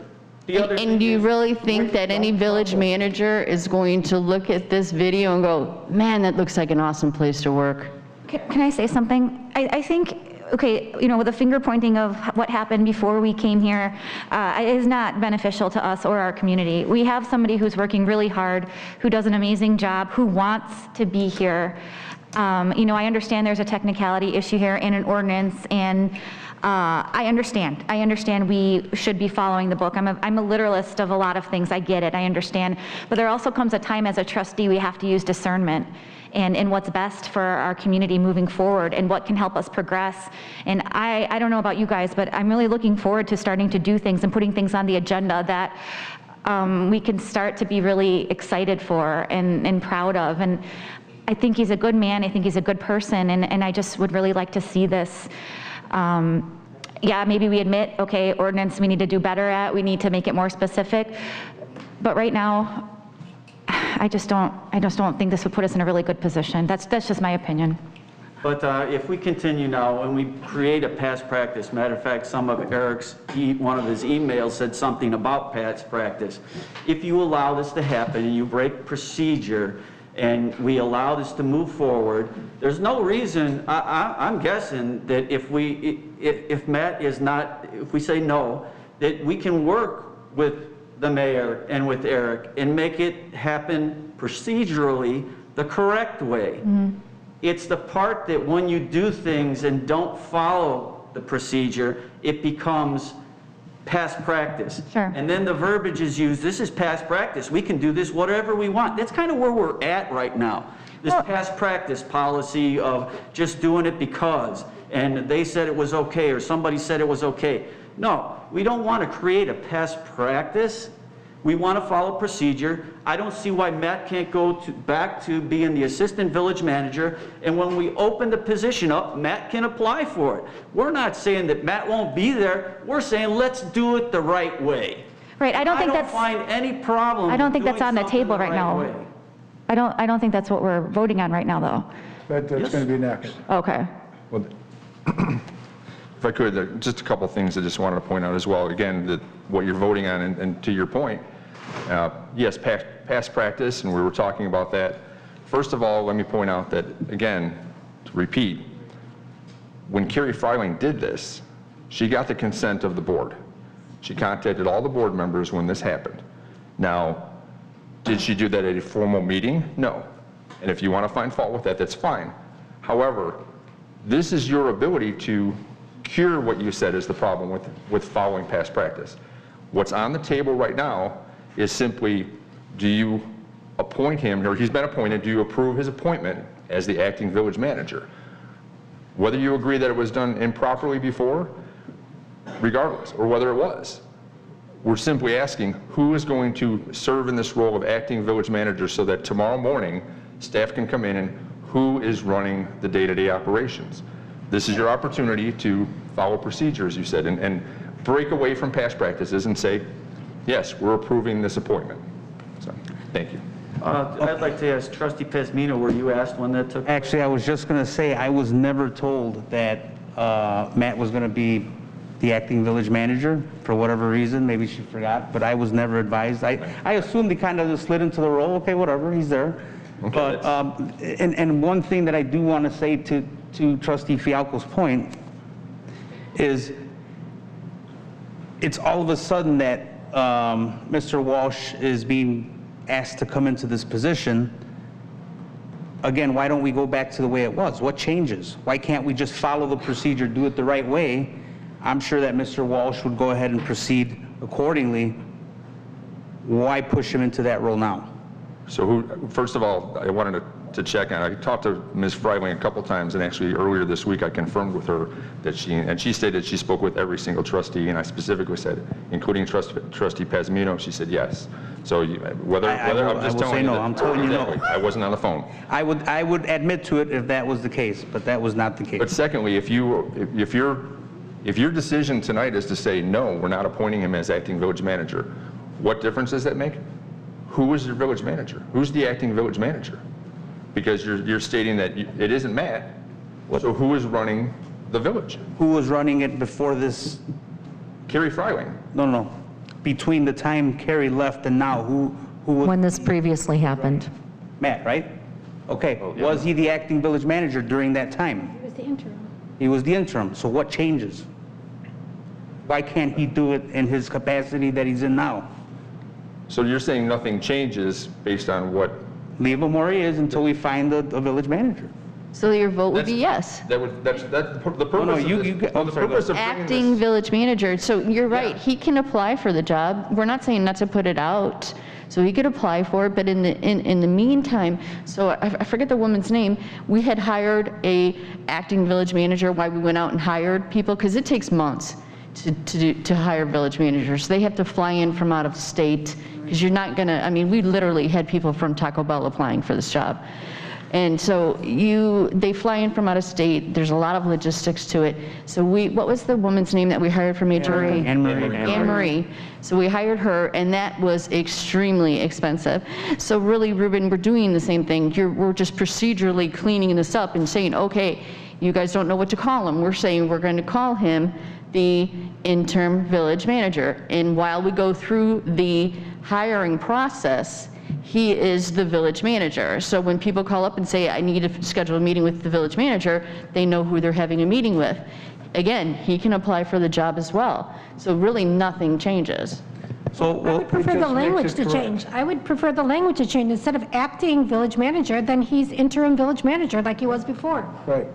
I think, I'm fine with that. He's already getting paid for it. Yeah, I have no If this is problem. clarified on the board right now, Well, thank you for giving us the process that we were not given before, which is discussion, and that's what we're asking for. Well, That's all I have. I understand. Part of that, if Carrie did that, who approved the stipend that the intern village manager is getting? When was that approved? Because I looked for that information. that was effective on April 8th. So who approved the stipend is what I'm asking though. I believe it was signed off by the mayor and Mr. Sawyers, correct? Like, No, I don't know. or was No, the wage and compensation would have been signed by the mayor and myself. Okay. Thank you. Okay, so do I need to, so we can move this along here, because it's getting way off base. So do I need to amend my motion to say, consider for approval the mayor's appointment of Mayor Walsh as interim acting village manager? Is that what you wanted to say? Interim village manager. Interim village manager? Interim? Okay. I would be happy if the verbiage was in there that somewhere along the line it said that we will be putting out the bid for the position Immediately. immediately. Well, I'm not amending my motion to say that. My motion is to consider for approval the mayor's appointment of Matt Walsh as interim village manager of the Village of Homer Glen. I believe the other motions on here you've already addressed. H10.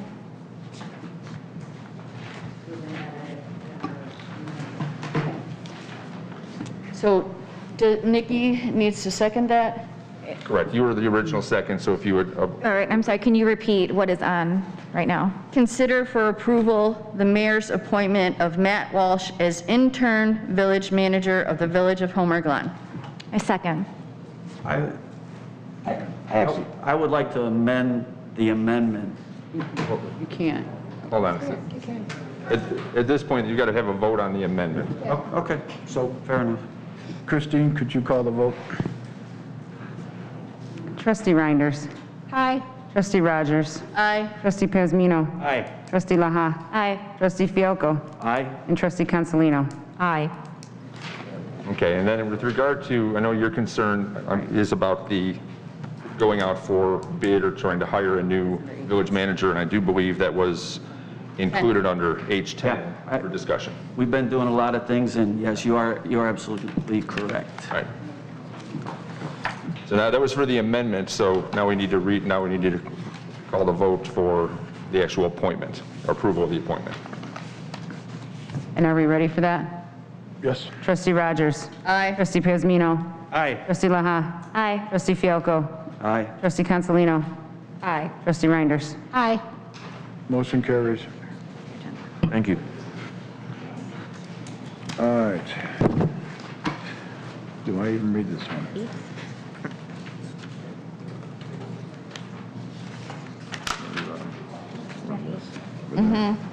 All right.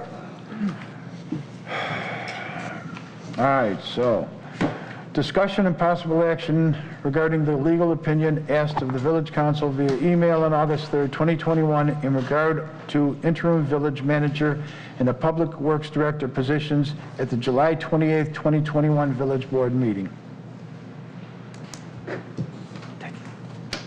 I need a motion. Well, there's no motion. No, it's Just discussion, that's right. So, discussion on it for right now. We did run through 38 applications for the road district.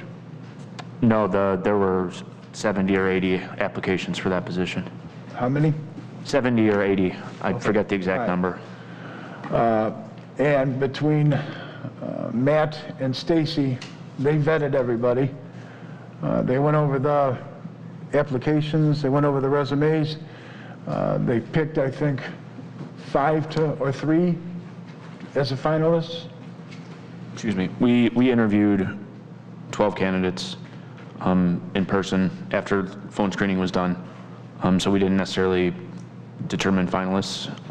All of those were considered finalists to us. All right. So at the end of the day, when you had it, you came down with 3 or 4, and then one decided he was going to stay out in California. I don't remember. There was an out-of-state candidate that was one of our top candidates, but he wasn't offered the position or anything like that. So we did have some candidates that did withdraw early on in the process, but not ones that had interviewed for the position. Okay. And at the end of the day, we found that, well, they found that he was the best for the fit. He was the best for the fit, and we needed to get someone in there because there was way too much we were dumping on top of Matt to get done. So we hired the Public Works Director, which would be, I don't know if he's here today, so Brent, are you in here? Come on up. This way, at least if they have a question for you, you can answer it for them. This is Brent Woods. He is right now acting Public Works Director. So if you have questions, he's right there. Mr. Woods, I have a question for you. How are you? Thanks for coming out tonight. When you first applied for the position here at the village, could you tell us what position that was exactly? You know, when I first set my application and I was just putting feelers out. Take the mask off, we can't understand. Oh, I'm sorry.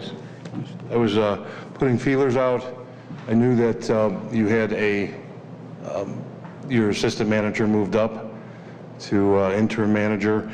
There was no advertised position for it. I just sent out resumes, and apparently they saw the resume and saw my public works experience, and my experience in municipal management was suited for that position. Asked me if I went to that position. I went to that interview for that position. So they basically, you're saying they asked you to take the public works position because they thought you were better qualified for it? Asked if I would be interested in interviewing for that. So who was it that asked you that, sir? that was Matt and Stacy. Thank you.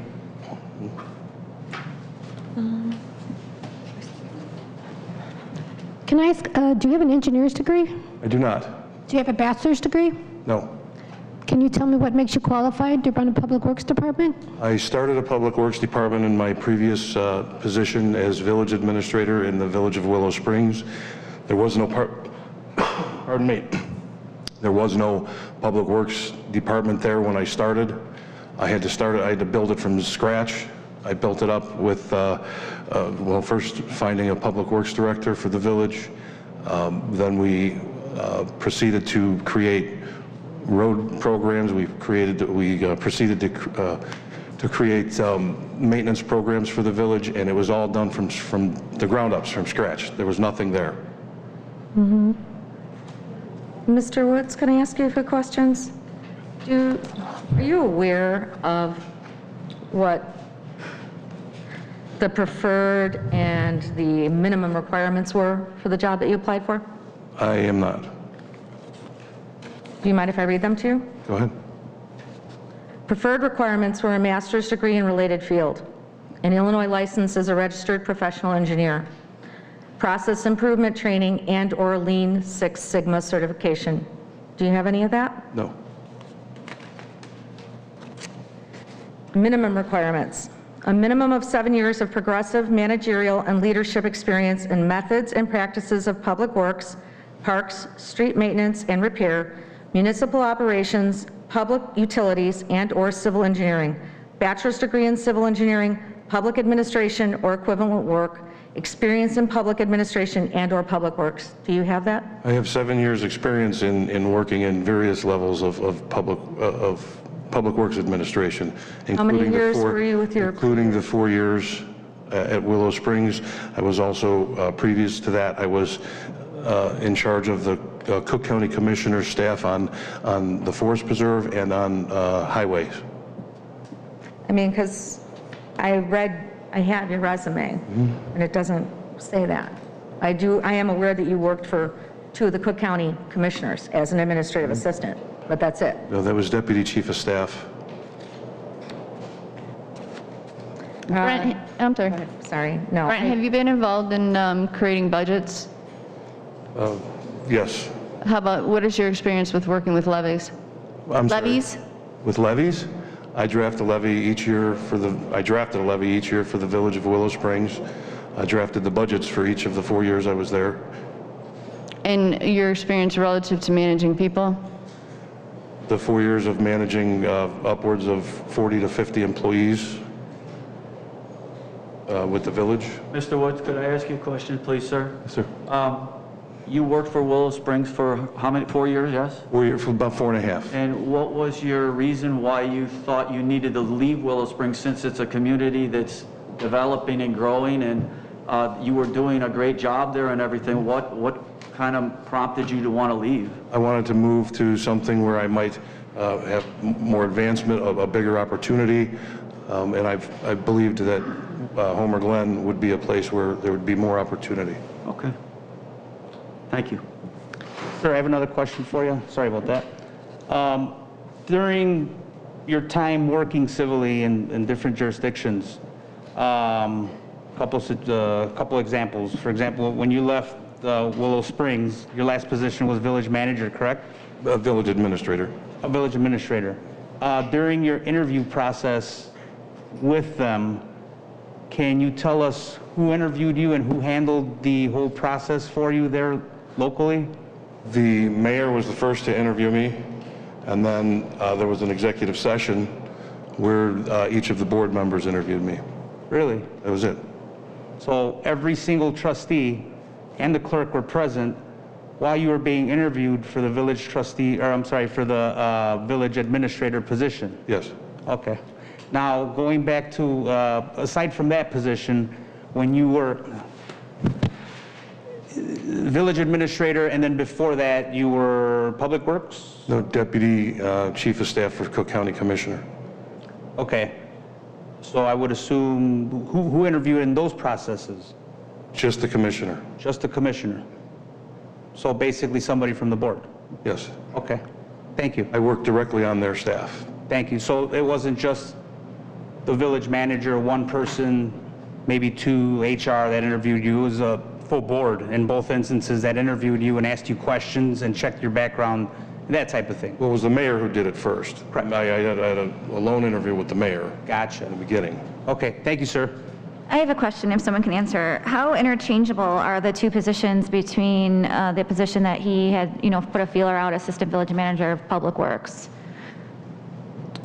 I don't know who I can answer or who can ask that. So your question is? Well, so, I mean, he says that he applied for, something that was open. He figured that you were going to move up to village manager. That was your reasoning. And so he applied for what he thought was open. He then was put into the public works role. So how interchangeable are those 2 roles? I believe that the needs of the position for managing our largest department was a strong knowledge of municipal practices and policies and budgeting and people management. And I think that both assistant village manager, in theory, would be someone who manages a department or helps manage a department administration, and public works director. What I felt the biggest need for that department was people management skills and public sector knowledge. So I believe that they were very interchangeable. Matt, can I ask you a question? Yeah. Okay. Now, you reviewed every single applicant, correct? Yes. Okay. And so me reading off the preferred and the minimum requirements, out of those 70 plus applicants, because I reviewed all of them as well, Sure. you didn't see anybody that met all of the above? Well, I think there were a few candidates that may have met those preferred, but after an interview process, didn't feel comfortable moving forward with those candidates. Do you remember earlier this year when Carrie Freeling stressed the importance of this position? Her exact words were, this was a position that we couldn't afford to screw up, okay? Yes. And that she said it had to be somebody who was highly qualified for that position and that we could not afford to outsource. Do you feel that that applies with this? Because I don't. You don't feel that it?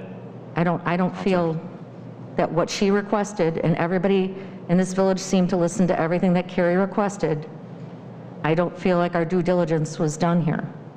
Well, when Carrie was speaking of the position, we didn't have a public works department. In April 19th or so, the lawsuit was settled. We moved forward with the transfer. Carrie was no longer here. I effectively was serving as the public works director because the superintendents had no one else to report to. I know you were. So obviously I'm familiar with the needs of that department, and I feel that Mr. Woods here filled the need to properly, and I believe he's highly qualified for what I saw as a need for that department. Thank you for your comment. I think that you've been put in a very bad position, sir. I think if it would, just like you did with the other village, where you got interviewed by the mayor and then by the village board, that is the right way. And you know what? At the last meeting, I don't know if you were here for it, we asked for this to be put in abeyance till the situation was corrected, meaning we would cross all our T's and dot our I's and do the things the right way. We were told no. Matter of fact, that didn't make any movement at the meeting. I then called Matt Walsh on that Friday and asked if he was moving forward with this based on me requesting that this be put in abeyance till we figured out the issues that we had. And he said, no, we're moving forward with it. That was my answer. So you are put in a bad situation, I believe, that's none of your fault. At the same time, you can see the dilemma that we're stuck in here in being able to follow procedure just like the other villages that you spoke of. That is the correct way. So I apologize that you even have to be at this podium to speak to us. It's not your fault. What I can say in addition to that, you know, depending on where this goes, I would say reapply for the job if it doesn't go your way, or the way that, however it ends up going, that might be the case. But our whole goal was to make procedure correct and to follow it, just like, again, you had with the other villages that you were hired with. And so for that, I just wanted you to be clear on that this is not personal. It has nothing to do with you, sir. I will add, we hired an HR person who's extremely qualified for this position to do this so that I sell pallets. I don't know how to interview somebody for Public Works. I just don't know how to do it. We hired Stacy, brought her on so that she would be doing the hiring process as part of it. When you asked for this to be put on abeyance, he was already working here. So basically you're saying, he's already working here. Oh wait, he already quit his other job. He was offered a job. He was offered a job. He quit his other job. He came here, started working and said, okay, let's not pay him. Let's put this on abeyance. He was already here. He was already in the door. He had already put his resignation in for a previous position. I have full confidence in Matt and Stacy in their hiring process. They've done an amazing job. Everybody that works here is extremely qualified gets along well, and is a team player. On paper, there might have been other people that when you looked at the paper, it was fine, but when they sat there, they said, you know what, it's not a good mix. I recently interviewed accountants. There was accountants that had their CPA, which was one of our requirements, but when I sat there across from him, I didn't want him in with our dynamics of our office. We hired somebody who doesn't have their CPA. So it's all relative to the person. I have full confidence in Stacy and Matt when they are interviewing everybody that now they'll be interviewing for VJ's position, unless of course you guys want to get involved in that too, but count me out on those. I just think, like you said, it is unfortunate that he's here. He is a pawn in this game. That we agree ordinance or procedures need to be corrected or amended, but to put people's livelihoods at stake like this is embarrassing. Apply again? Are you kidding me? Really? You think somebody's gonna apply for this after you say, hey, we want him to come here, but yeah, let's not pay him. I'd like to make one last comment. After careful review of Village Ordinance 26-01, which I was discussing about with Matt Walsh's position, the village manager's job summary. Carrie Freeling did not have the authority to promote Matt Walsh as our acting village manager. Under the same two policies of that, under that policy, Matt Walsh still did not have the authority to hire Brent Woods as the Public Works Director. Hire was not authorized by the village board. Therefore, it can be null and void.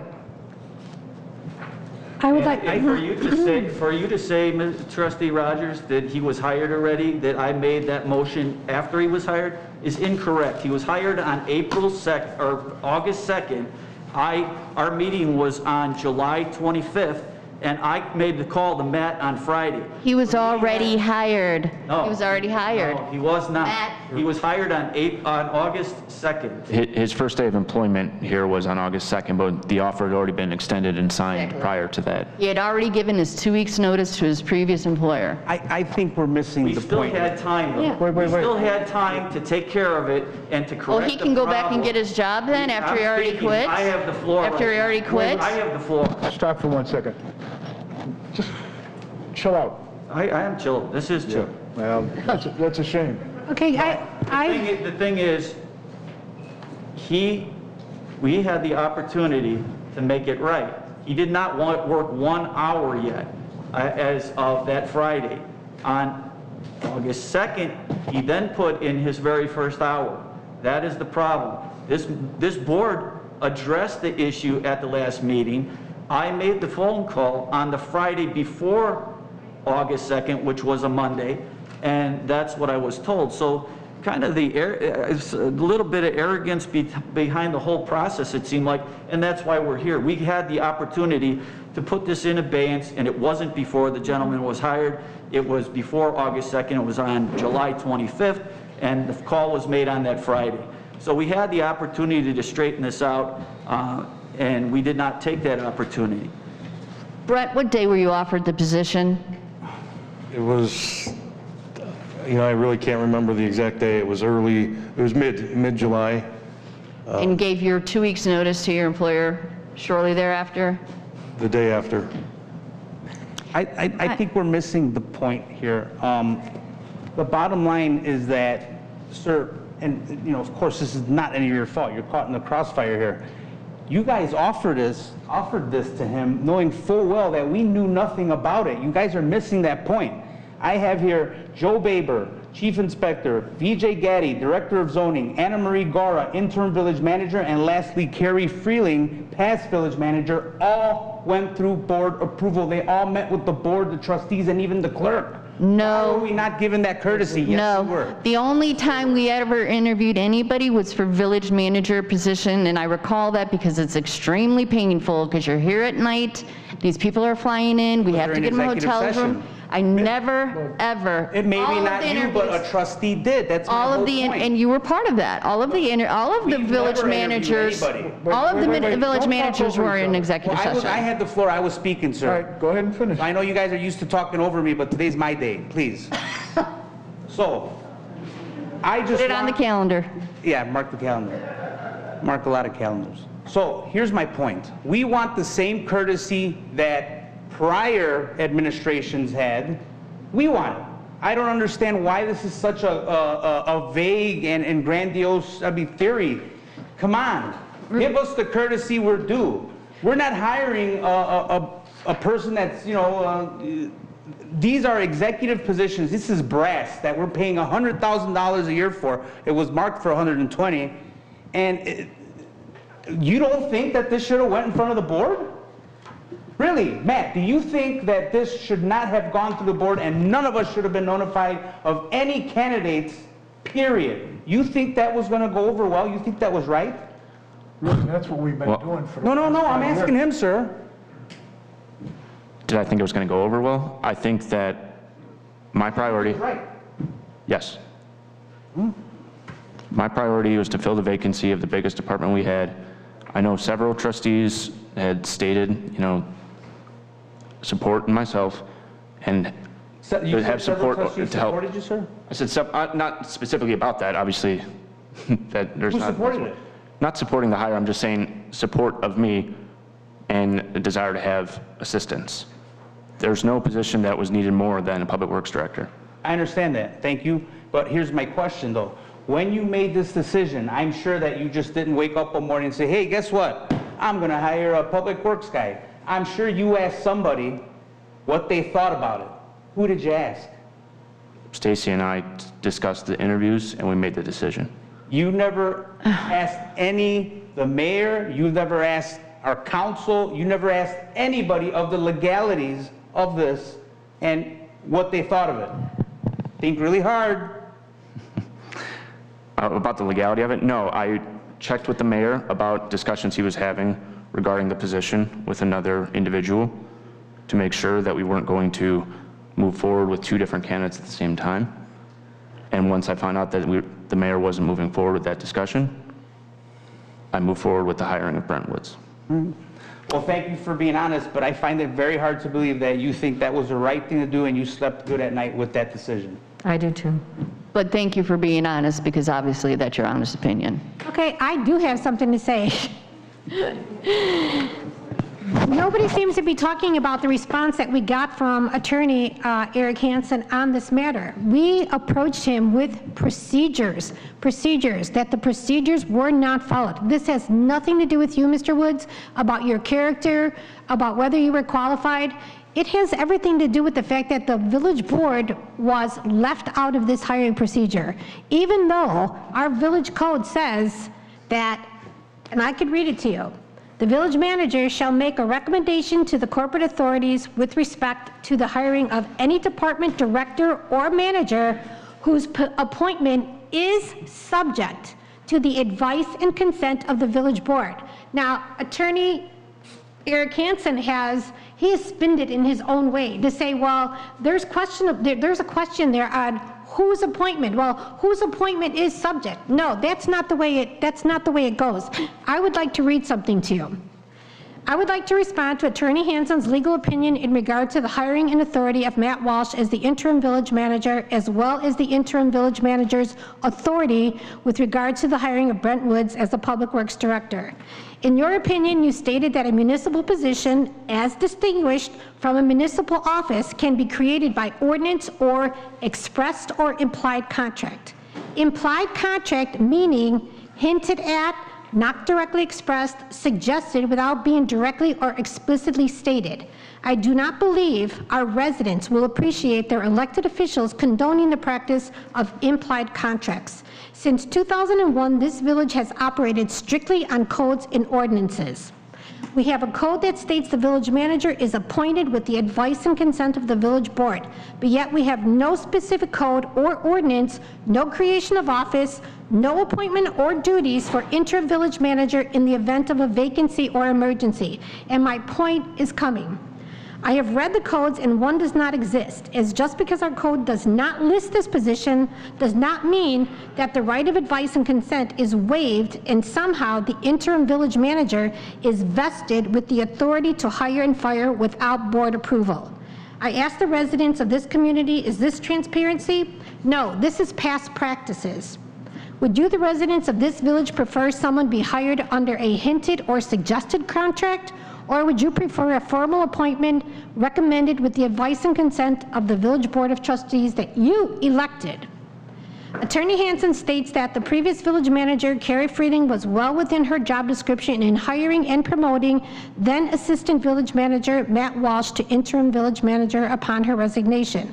I could not find a memo, minutes, agenda, anything to prove this action was ever brought before the Board of Approval. Again, this is how it's been done in the past, an implied contract. No consideration for a new permanent village manager has ever been explored to date. Now, let me take you back to the beginning. In July of 2001, the village created an ordinance creating the position of village manager and establishing the duties thereof. Under Exhibit A, the village manager shall prepare job descriptions, blah, blah, blah, blah, blah.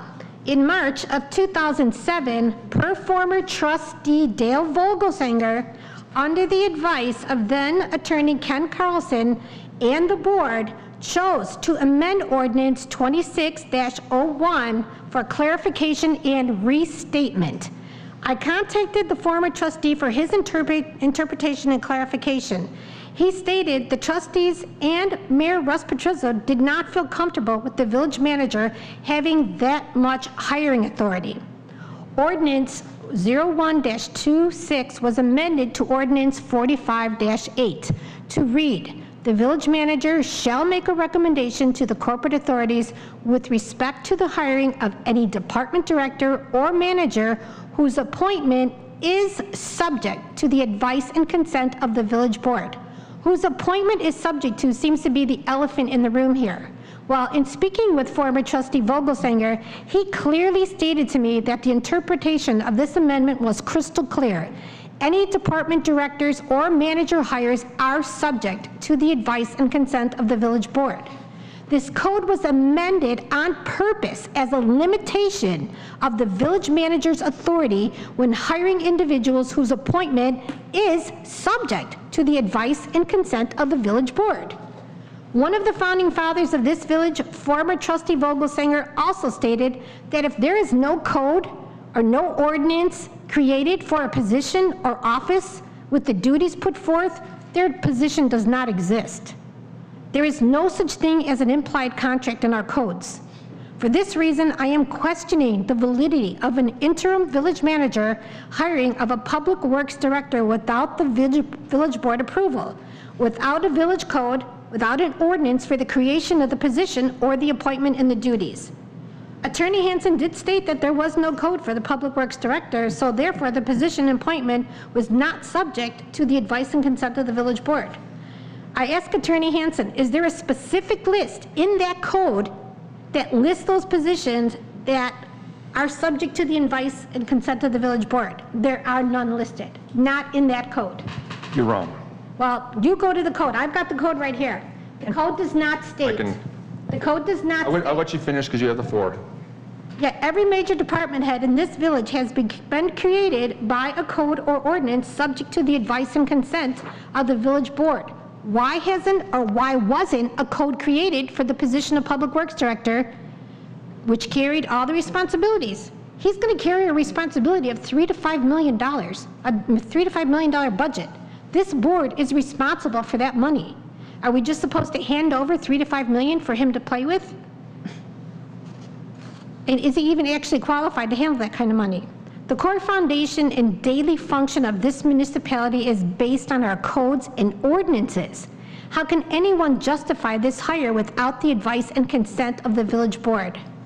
There is no support here for the suggestion that the board silently surrendered its authority, its advice and consent as a condition for the appointment of the public works director by not listing this position and requirement for board advice and consent in the village code. I have nothing further. Mayor? Go ahead. I think if you read in the opinion, it actually talks about the code specifically identifies those positions. Where? Show me in the code. In Article 45, we're talking about treasurer, attorney, finance director, collector, arborist, forester. All throughout Chapter 45 of the code, right underneath 45-8, Those are the positions that are referred to when it says these are director and management positions that are subject to the advice and consent of the village board. It specifically lays them out throughout the code. Those are them. So your personal opinion is that just because there was no code does not, or position created, that it's not subject to the advice and consent of this board? What I'm saying is the code provides for specific positions that are subject to the advice and consent of the village board. Okay, once again. Can I finish? Go ahead, you finish. Thank you. That ultimately, when you look at those positions, if you're looking for public works, it is a new position, but it was not added to something that was subject to the advice and consent.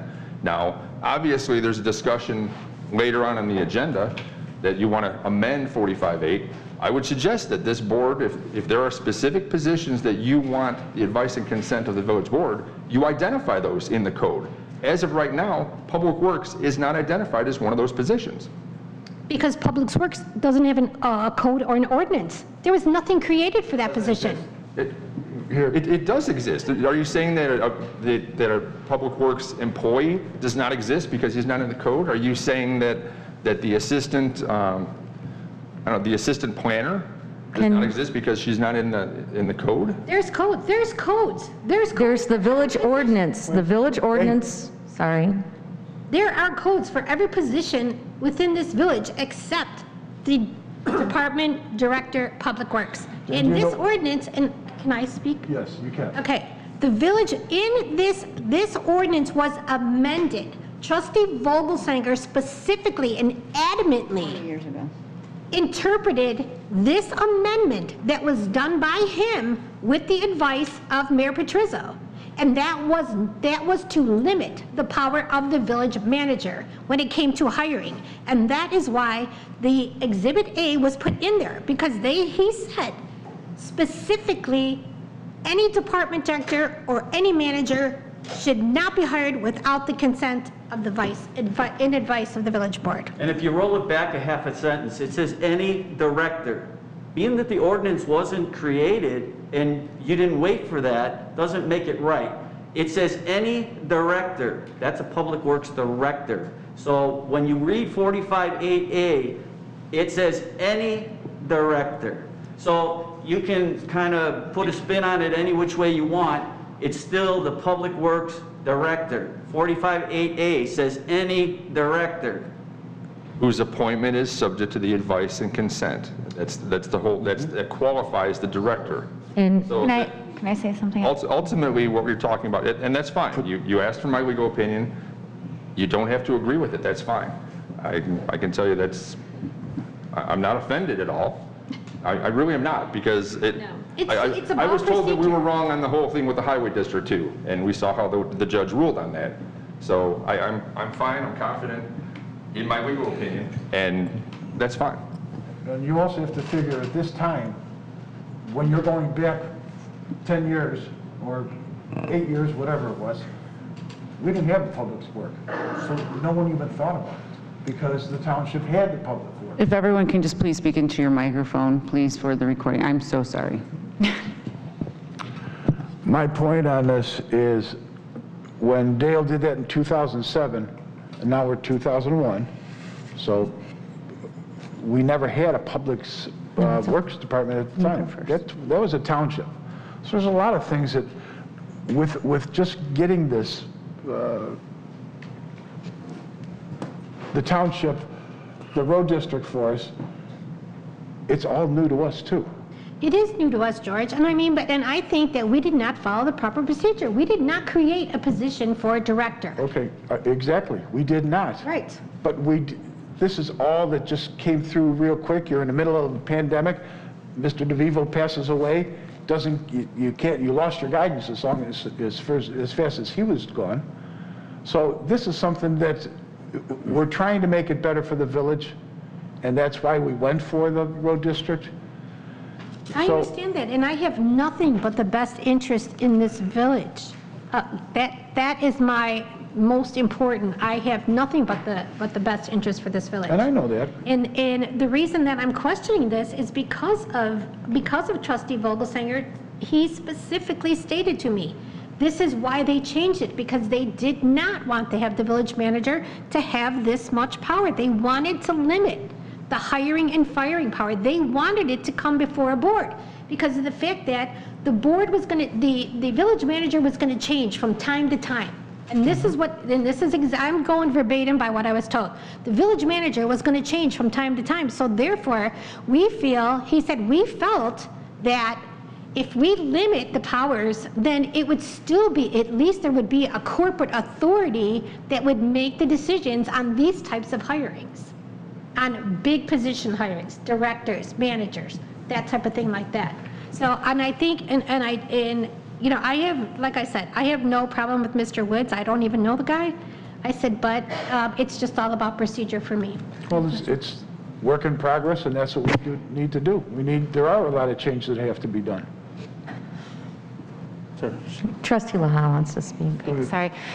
First, Brent, Mr. Woods, I want to apologize. You know, this is not easy to stand up here and, you know, you left your job. And so I kind of want to bring the people aspect back into our discussion. And I'm always amazed and so much respect for my fellow trustees. You all have valid points. You know, our procedure absolutely, you know, needs work. We need a more detailed ordinance for the future moving forward. I just want to remind everybody that, you know, this is a person's job, this is a person's livelihood, and, you know, like I said before, we can't take, I'm sorry? We can't take blame for what is done before us, but we can move forward in a way that could be beneficial for everybody. And you know, Mr. Woods, do you still want to be here, you know, after all of this? You know, I think that's a question too. And I know that everyone's saying this is nothing personal, and I really believe them. I really do believe these are good people up here, and this is nothing personal. Procedure is something that's going to be very important moving forward, and I think that's something we should definitely do moving forward. But, you know, the people aspect, this man left a job to be here with us. And, you know, this is his livelihood. And I just think of myself as a family person and as a wife whose husband provides for our family. You know, there's no denial that something wasn't done fully, properly here. But let's think of the people aspect of this. Let's think of the person. Let's think of Mr. Woods and moving forward, how can we rectify a situation so this never happens ever again? You know, that's kind of my input to this. Write the ordinance that should have been out there in the first place. I'm sorry? Write the ordinance that should have been out there in the first place. Well, I think that we're getting to that. Well, I think we are working on an ordinance, which is what's coming up, that was supposed to be put on the agenda and it wasn't. Right. But where does it end? Sure. Who else is going to be hired and taken away from their job, lured in here, and then all of a sudden, oh, by the way, we hired somebody for $300,000. Where does it stop? It's the people's money that we're managing here. And I get it. I get the people aspect. If anybody knows, it's me, right? Yeah. So This is a tough situation. It is. It's a tough decision for all of us, I believe. I keep wanting to try and say, it does fall under the same village ordinance, which is 26-01, that I just discussed about, you know, with the village manager position. For creating the position of village manager and establishing the duties, it basically states under hiring and removal, village manager shall only oversee the hiring, discipline, suspension, or removal of all employees. Doesn't say that they had full authority. Again, in our village manager's job description, under essential duties, it states that the village manager recommends to the village board and the village departments staff member positions, position descriptions, or the salaries and wages paid to staff members as revised or reorganized. Again, recommends to the village board. It's in there, it's just nobody wants to see it. One last thing, I want to reiterate, I totally agree with what Nicole said. It's not only Matt's livelihood and Brent's livelihood, but all the people that work for them now too. I mean, these are their bosses. These are the people who they've been working with and who they like. And I mean, if I'm a public works, or a Village of Homer Glen public works person right now, I got to be like, what the heck am I doing here? Because it is just a train wreck. And this is just silly games, and we all agree there's stuff there that needs to be cleaned up. Let's clean it up instead of like playing these games. Clean it up. Nothing is getting done in 4 months. Nothing is getting done here. It's all just fire this person, get rid of that person, and I want more control over this, and I want that. Let's get some stuff done here and stop messing with people's livelihoods. Instead of tearing them down, let's see if we can build it.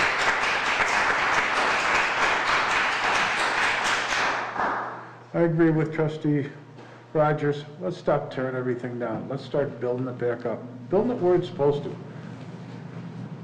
Well, sir, I think we could start, and you're making us out to be the bad guys here. You guys put the poor guy in the position. We didn't go out and hire him behind people's backs. You guys did. The position. Hold on, I'm not finished. I did. I mean, yeah, you guys are all together. So, guys, we're not the villains here.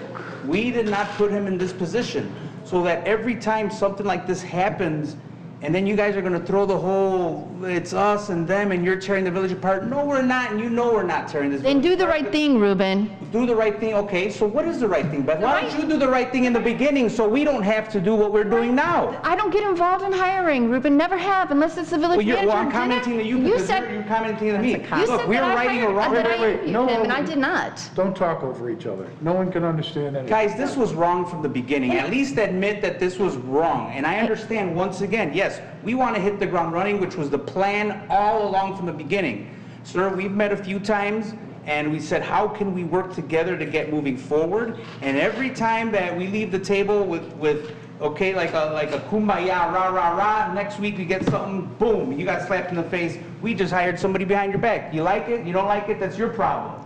And that's basically where we're coming from. Can somebody at least acknowledge that? Ruben, I understand what you're saying. I completely validate your feelings. I feel that same way. But then do we punish Mr. Woods because something was done like this? I don't feel that's the right thing. If we had transparency from the get-go, like everybody brags that we do, this wouldn't even be an issue right now. Sure. I think that's not, I don't think that's in question. I agree. But what do we do moving forward? In terms of what can you do moving forward, obviously under this agenda item, you've got action regarding my legal opinion and obviously related to Public Works Director. I think you've conducted a bit of an interview here during the meeting. I guess what would be in order would be a motion to approve his, retroactively, his hiring as Public Works Director. That's what would be in order.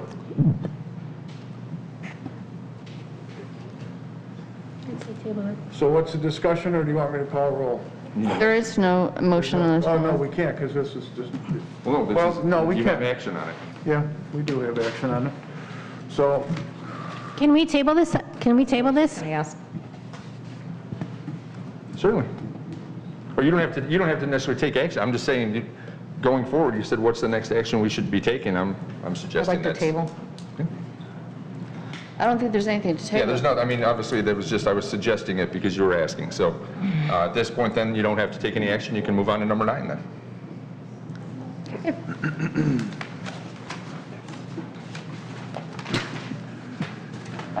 is there a motion to put all compensation allocated to the new Public Works Director's position on hold until an ordinance of the position is created and the village board has given their advice and consent? So who wants to go ahead and put a motion on this when you're telling the man that you're not going to pay him?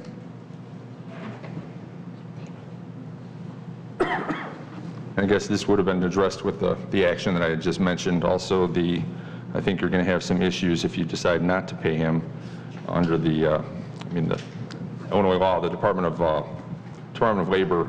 There's the Wage Payment and Collection Act.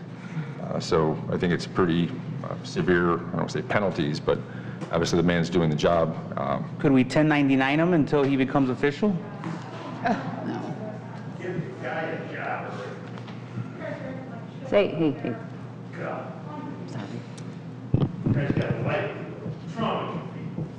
Excuse me, can we call for the deputy? Lieutenant Hawley? No, you don't do that. I do that.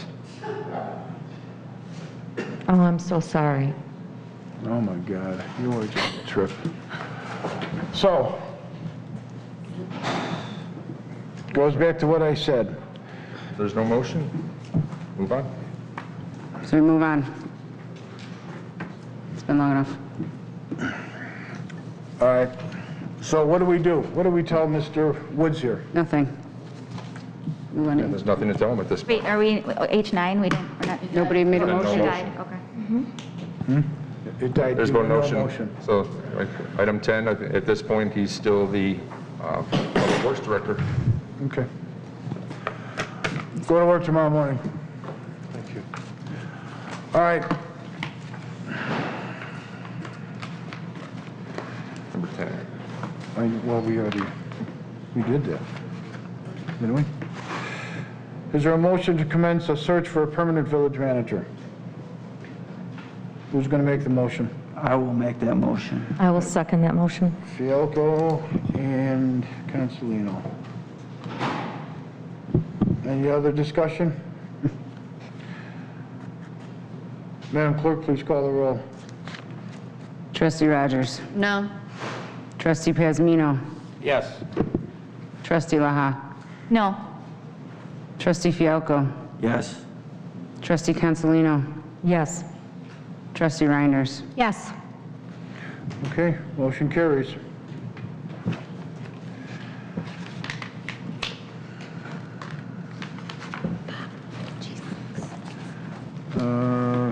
Is there any old business?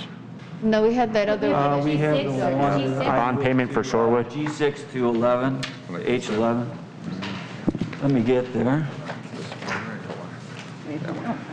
All right, the reduction of a performance bond for the Shorewood Home and Auto Development in the new amount of $51,021.30 in according with the village code. So you want to hold back the money that we owe? And we didn't, what do you want to do? I made the motion, we second it. What I'd like to do, at a minimum, is bring this to the attention of the village. Right now, as the story goes, Shorewood, been a long time in Homer Glen. They moved, they put up a beautiful building on 159th Street, and in the meantime, for work to be completed, we hold a bond against them. That original bond cost to Shorewood cost them $12,000. But before I go there and continue with the cost, we had this at A&F at the last meeting. And in A&F, we were told that when a bond is issued for the business to use in this situation, that there was no cost to the business, which is as far from the truth as possible. So that's why I took it from A&F. I did not have all the information, so I did my homework and I started looking into the situation. So you own a business, you move it from an old shed to a beautiful building you build, and now this bond issue comes up, and you owe $12,000 to present the first bond on 11/5/2019. You then have to then pay another $4,000 on 11/17 to keep the bond going again. Then on the next one, they wanted to go down to 10% now, and that's still $1,200. But if you look at this, the village has taken and they've gone out there and it was inspected by the staff and found to be acceptable at this point. What had happened in the past is by Shorewood, when they built that building, some dirt was put behind by a contractor that was building that building. When he took and he moved that dirt back there, he really didn't do the right thing. And in the meantime, that was found out by the village here and they were asked to remove that dirt.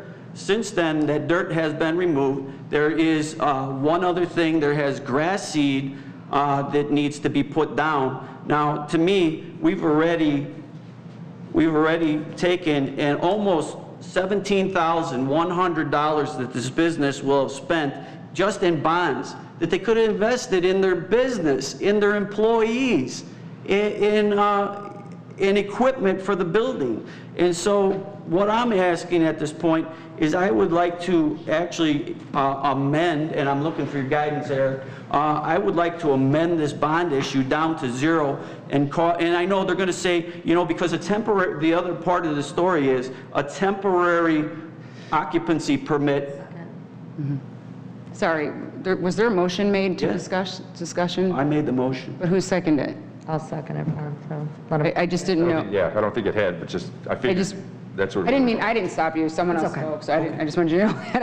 I just wanted to make sure, because that's... Moving on, I'm not sure that everybody on this board knows, and we've got, Mayor Yukich said the other meeting, we've got a bad reputation for businesses, and we got, we want to encourage businesses to move into Homer Glen, to invest their money. And at this, I understand, so it's been approximately 2 years that this has been held under a temporary conditional occupancy. So at that point, were they issued their occupancy permit this week? They were supposed to be, I was told, but I'm not sure we're there yet. It's in the process, so they're getting their occupancy permit. They've been held under a bond for 2 years, and I'm asking for this to be put to zero for that business so they can invest their money in the grass seed that they still have to put down instead of a useless bond at this point. So I need your help in legislative council here to help get that taken care of for that business. Essentially, your motion would be to approve a reduction in the bond to zero, to eliminate the requirement. Correct. To zero. John, where are we at with that? Actually, that's Mike's category, and part of the ordinance, it's a maintenance bond, right? Correct. Village code requires that they provide basically a construction guarantee in the amount of 110% of whatever the original engineer's estimate is for the public improvements.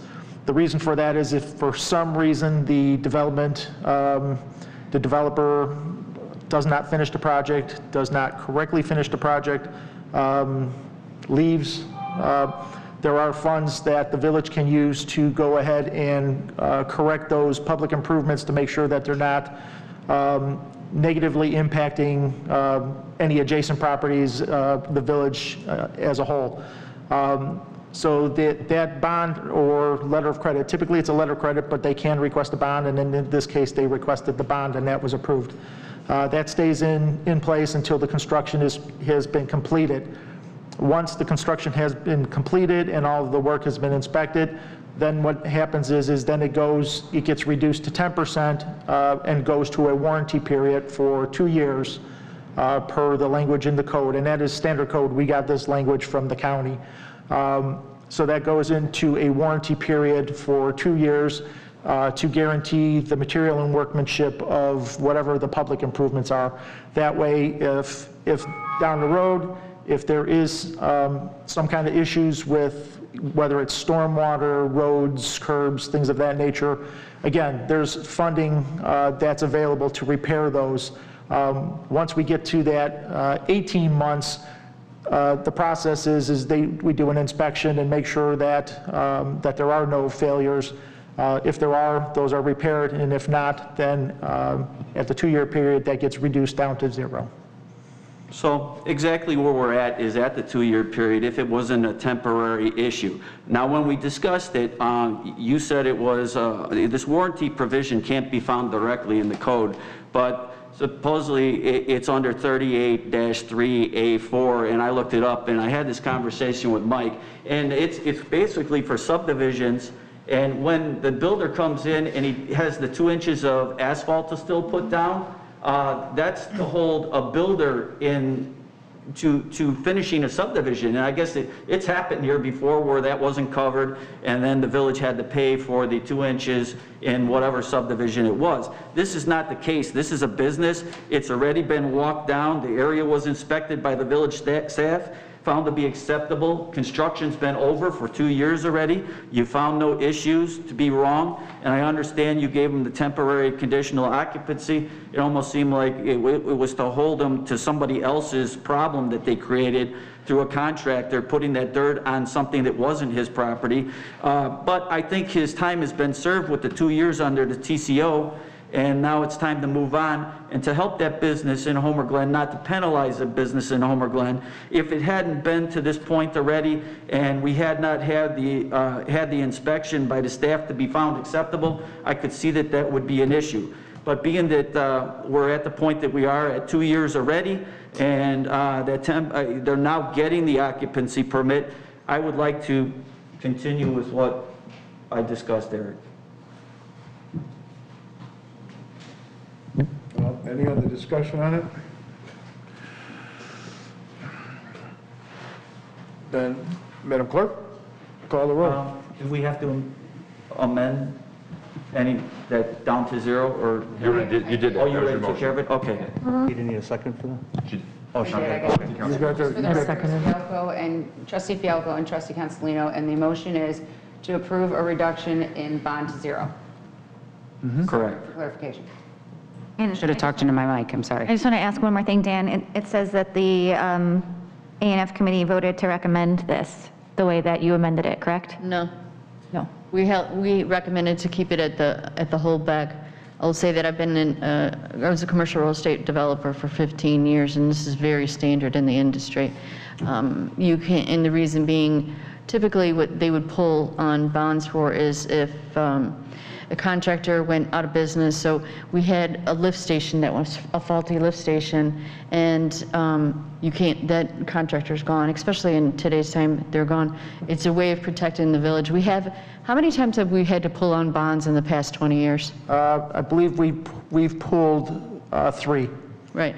So it's just a safety protocol. It's not, bond is more affects his borrowing ability. It's not coming out of his savings account. So giving him this money, he doesn't now take that money and put it in his checking account.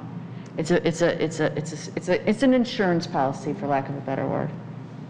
And that insurance policy comes with a price. We were told in A&F that it was no cost, that it was only an adjustment factor to the amount of money being able to borrow. Talking directly with that owner, it cost him up, I gave the numbers, and that does not match with what we were told in A&F. No. There's always a cost. There's always a cost. It's like And an that insurance cost, policy. again, Nicole, to that business that invested in Homer Glen was originally $12,000 for that bond. Then the second year that it went, it cost $4,000 for that bond. Now they want to do, it said that they want to do it one more time, but understand, you already was under a temporary occupancy permit that almost covered the 2 years already. So being that that 2 years was covered already, they did not find any problem. If you look at the bottom of that page, the area was inspected by the village staff and found to be acceptable. So if we had any problems outside of that, I would say yes, that would be the proper way to go. Let that continue. But we're not at that. They've been under this pressure of spending all this money, additional money, that they could have been investing in their business on bonds that are useless at this point because it's past inspection. Okay, any other questions? Madam Clerk, please call the roll. Trustee Consolino. Yes. Trustee Laha. Yes. Trustee Reinders. Yes. Trustee Rogers. Yes. Trustee Pazmino. Yes. Trustee Fialko. Yes. You guys all Motion voted carries. yes instead of aye. That was really strange. Oh, yeah, she said. Okay. Is there any old business? Is there any new business? Well, we did the discussion regarding the duties, did the discussion, and the road salt is purchased. Wait. Yes. So we're doing number 1. Number 1 is pretty much done. Hold on, I think they want. Do you want to discuss the village chapter 45-8A regarding the duties and authority of the village manager? We would actually request that be put on the legislative and action agenda on the next meeting. For All September 8th. 4? For September 8th. The ordinance that was submitted? I'm sorry? The ordinance that was submitted? Yeah. Yes, just to be specific though, because I don't want any issues. All right, so you want 1, 2, 3, and 4. It's not really a motion. So that would be K1, K2, K3, and are we just the first 3? No. No, just the first 1 and 2. 1 and 2. Oh, I'm sorry, K1 and K2, my bad. Eric, can we do it that way, or do we have to do them individually? No, you can ask the K1 and K2, like, that you want a legislative action item For regarding. September 8th meeting, okay. Correct. Now, in the interim, is there going to be is this going to go to any committee? Is there going to be a discussion of the ordinances or the changes that you're proposing? We were going to do that during discussion in the next meeting. Okay. For K1 and K2. Okay. Okay, so we're all set with that. We're not going to go into executive session? No, we have one more item under K3. Sorry. K3, That's what I missed. discussion. Yeah, sorry, Mr. Mayor. RTA with Homer Township. Yeah. So you want to bring that back on? It's two No. different items. No, this is, I yeah. understand. This is different. This is about vice maintaining. Right, okay. So do you want to discuss that number 3 tonight, or? Yes. Okay, all right. That's fine. So are you gonna, does he have to read it first? No, this is not an action item, it's just. Okay, all right. Discussion. I would like to take and say this first. We have been put into a very tough situation with the road district issue, with the township, and bringing it over to the village. We were not part of the group that created this issue, and neither was the township part of the group that was on the other side.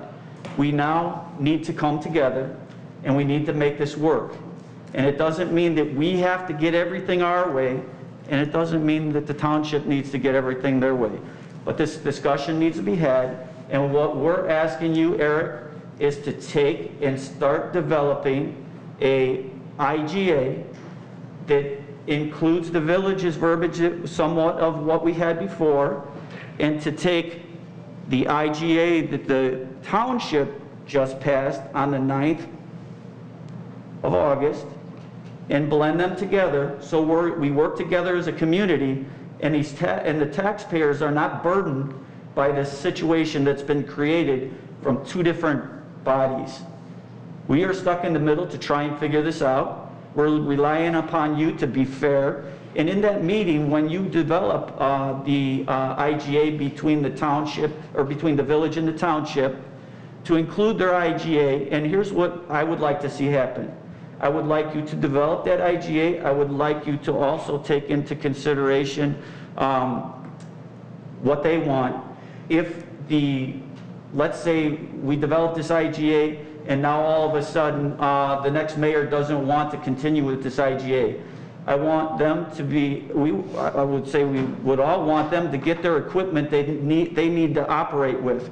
So we need to be fair and equitable on both sides and stop this arguing. I know Mayor Yukich and Steve, Mr. Balich, and Mr. Portfolio have talked before. There's been no resolution. This has been going on since October of 2020.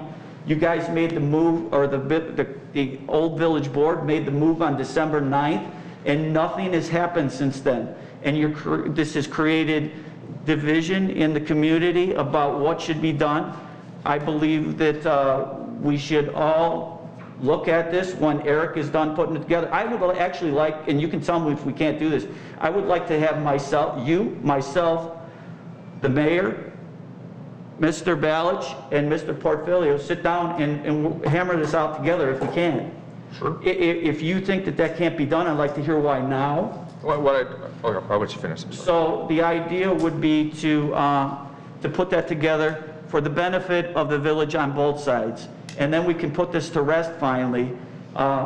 With that said, I believe the village would be in agreement, or not the village, but the township would be in agreement to the tax levy that they take for the road district would be included in there. I believe before we were not getting that. So I want you to include that in the IGA. Now, the other thing is the amount of miles on the road. At one point, we were told it's 18. At another point, we were told it's 21.3. That will be for you to figure out, please. And the way I understand that can be done is either through the Will County Department of Transportation, and the state of Illinois is required. Illinois Department. The other thing I understand is the checks that we'd be talking about that would be coming from the levy from the township would be two different payments. So we need to address that. And I think if we move forward with this, I think that's going to benefit everybody here. We can put the road district thing to sleep or to rest, and now we will have our community working together once again. That was the idea from the beginning, to make everything work between the township and the village.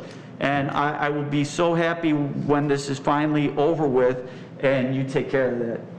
Well, I think that just to make sure there's some clarification, because I know the initial thought that seemed popular amongst the board at the time and a lot of the residents, but it wasn't popular with the former township supervisor, was that the village would, almost like a swap. Before the township was, the highway district was taking care of everything, the village stated, we're willing to take care of those, whether it's 18, 21, those unincorporated areas, we would be willing to maintain those as well. And that was soundly put back by the that was, where she said, heck no, and we thought this is a great idea, but that was then. Yeah. This is now. Exactly. I think Sure.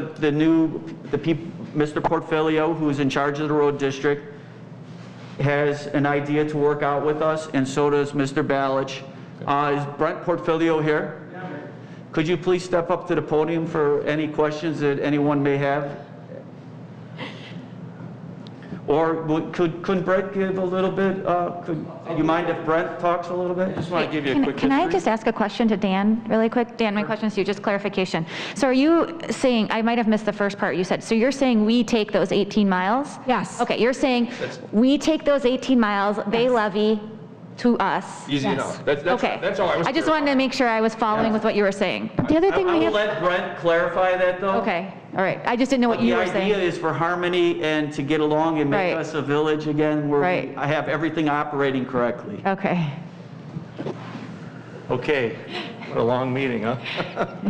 Okay, I'll try to make it brief. I've met with the mayor and Mr. Walsh in the past to discuss this too. So the road district was formed in 1836.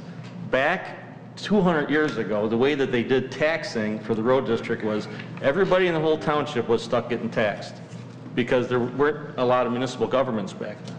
So everybody had to get taxed. Now, that was fine back then in rural areas, but as you've seen, I don't know how many of you have seen the township map, 60% of it, I think, or 62% of it is Homer Glen, and I think like 20-some% is Lockport. There's like only 8% that's still unincorporated.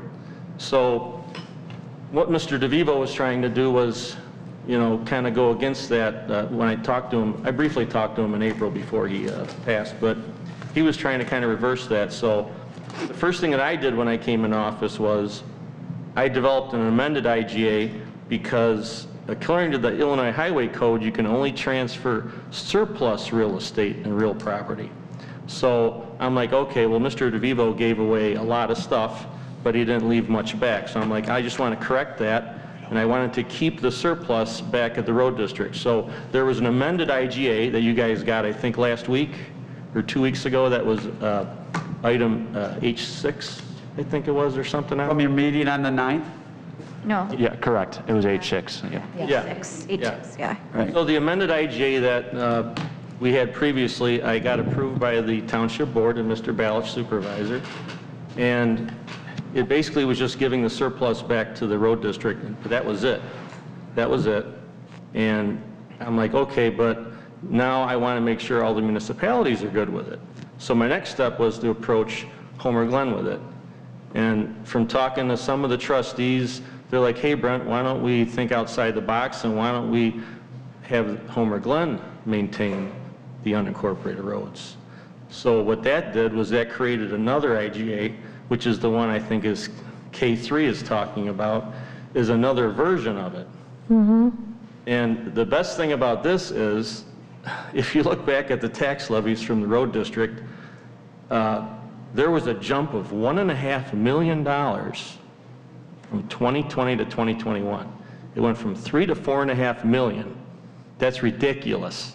And to have everybody absorb that is ridiculous. And I don't want any part of that on the next tax levy that's coming up in December. I want to fix it. You know, we were going along at 2 to 3 million for a while, then all of a sudden it jumped to 4.5. And Homer Glen residents and all the other residents in the township were stuck with that. So what I'm trying to do is correct that tax And eventually, what we ran on was lower taxes and streamlining the road district. Eventually, it's going to dissolve. And Christine talked about that before. Right now in Springfield, they have a House bill that says, it hasn't been passed yet, but it's on the floor for vote, that if you have 15 miles or less, that you're automatically dissolved. And if there's more annexations coming from Lockport and Homer Glen, we're gonna go down to 15 quick.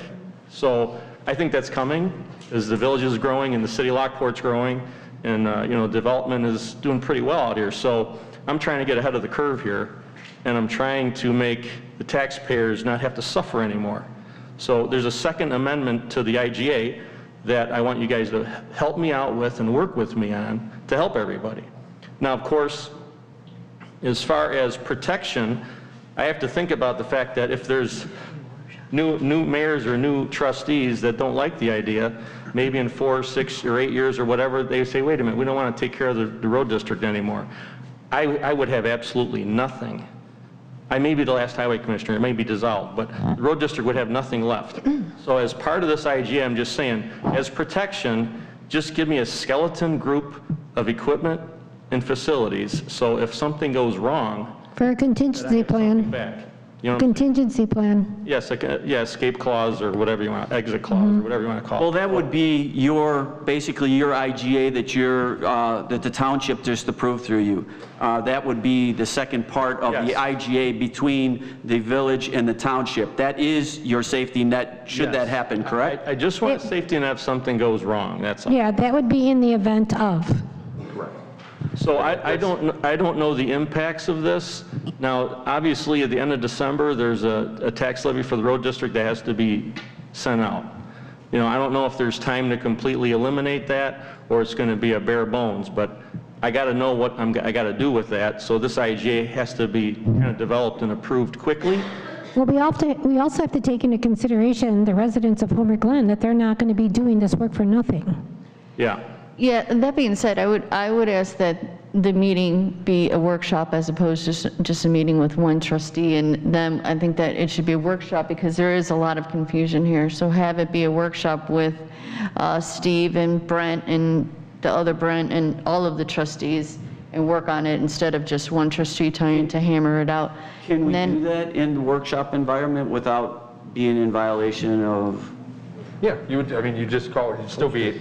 What I don't want to do is delay. We've got snow coming, right? Yeah, winter's coming. Next thing on the issue is salt, right? So I don't want to delay anything by having this big, we have to call a special meeting between now, I'd like to do it within the next week. That would be ideal because we have a lot of things coming up. There's the salt issue, you got plow, if we get early ice out there, we have to take care of the issue. So I would like to see it take place between now and a week from now where we put this together and to the midnight hour if I have to get this hammered out and get it done. I would like to see it on the agenda for September 8th meeting as an action item. Can we do that? Sure, absolutely. For clarification, that there was a desire to have a meeting next week, a joint meeting with the township and the village board, and then an action item approving this IGA? Right. I don't think there's necessarily a joint meeting I think that we're going to have a workshop here, and I think then we can have the township supervisor and the highway commissioner can attend as well. Is there a possibility that the Homer Township trustees, a few of them could make it too? Because I would still like to pass muster with them and make sure it's okay with them. Steve is not a voting member of the township board, he's the supervisor, but you know what I'm saying? Is that possible? We can. Is that possible? The key is going to be, Steve's going to need to post it, like it's going to be posting it, you're having a meeting over here. Okay. There's a joint meeting together. It can be done, we can make sure we got. Thank you. Supervisor Balich, would you mind coming up? I know you have a couple things to say. If you don't mind, sir.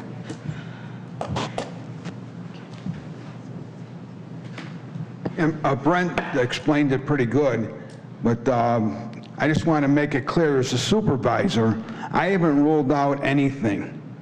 And I'm going to say this real loud and clear so that when the lawyer over there, when you start making up this IGA, if the township can't be protected with the existing IGA that we just passed, that means that we can't do the roads. we can't do the roads, people are going to get in accidents. And right now, because of ineptness on this board, not moving, I've been trying to negotiate with George since 2 months ago. Winter's coming now, and we do Cedar, Gallagher, 163rd Street, Chicago, Bloomington. I'm going down a list of streets that the township takes care of for the winter. October, we get freezing rain sometimes snow. How many times did it snow on Halloween? We don't have a salt shed because we can't rely on anything from the village. So we're totally left out to say people in unincorporated Homer Township plus Homer Township, because you all use the same roads. You might not have it plowed unless we get this done now. As soon as possible. We're running out of time. And I'm about fed up with it all. Because it's a bunch of nonsense. Thank God Mr. Fialco came up with that idea. I got no problem with it, what he's talking about. He came to me and no problem at all. But guess what? I don't trust you guys. Because I'm nervous. If somebody dies because we couldn't take care of the road, whose fault is it? Are you done? Yeah, I'm done, George, and I'm ashamed that I have to talk like this in a public forum. Well, we do have the salt on order. It's on the agenda. I think there's not going to be a problem getting a special meeting within the next week. And you and me talked about this already. I told you we'd do it for free. George, you can't do it for free, because if you do it for free, the people in Homer Glen have to pay for the unincorporated. All right. It's about $750,000. Tell the residents that you want to charge them $750,000 on a tax to do the unincorporated. Steve, I sense your urgency, Steve, and I understand. Let's give peace a chance, and we'll put our meeting together, and then we'll hammer it out from there at the midnight hour if we have to, okay? Like I said before, I think this is the idea that we wanted from the very start when all of this started over a year ago. It really was. And I know it wasn't you. 2 months already. 2 months. This is the first time that I'm hearing about this change. Hold on, please. Mr. Bowich, please. I'm getting away because I'm going to say something nasty. I don't think it's going to be an issue to get this thing resolved quickly. Yes. let's Thank you, get it done. Counselor. Yes. If I could just, As we go into this, I want to keep everybody in the back of your mind, the sense of urgency, not only that, but the sense of cooperation. It doesn't mean that we're just going in with it because we're the village and push people around. It means let's be cooperative with each other, let's get the job done, and move forward. Okay. All right, so the discussion now with the salt? Brent. We got it all buttoned up as far as this item, right? Yes. Thank you. Matt, you got it on the agenda? yeah, if we could just talk now, our plan commission meeting for next Thursday is canceled due to lack of items, so Thursday evening is available That would be for good, next Thursday. a meeting, if that works for the board. If we Yeah. could set a meeting date now, that'd be great. Thursday the 2nd, September 2nd? Oh, I won't be here, I'll have surgery. Oh, right. Oh, poor Rosie.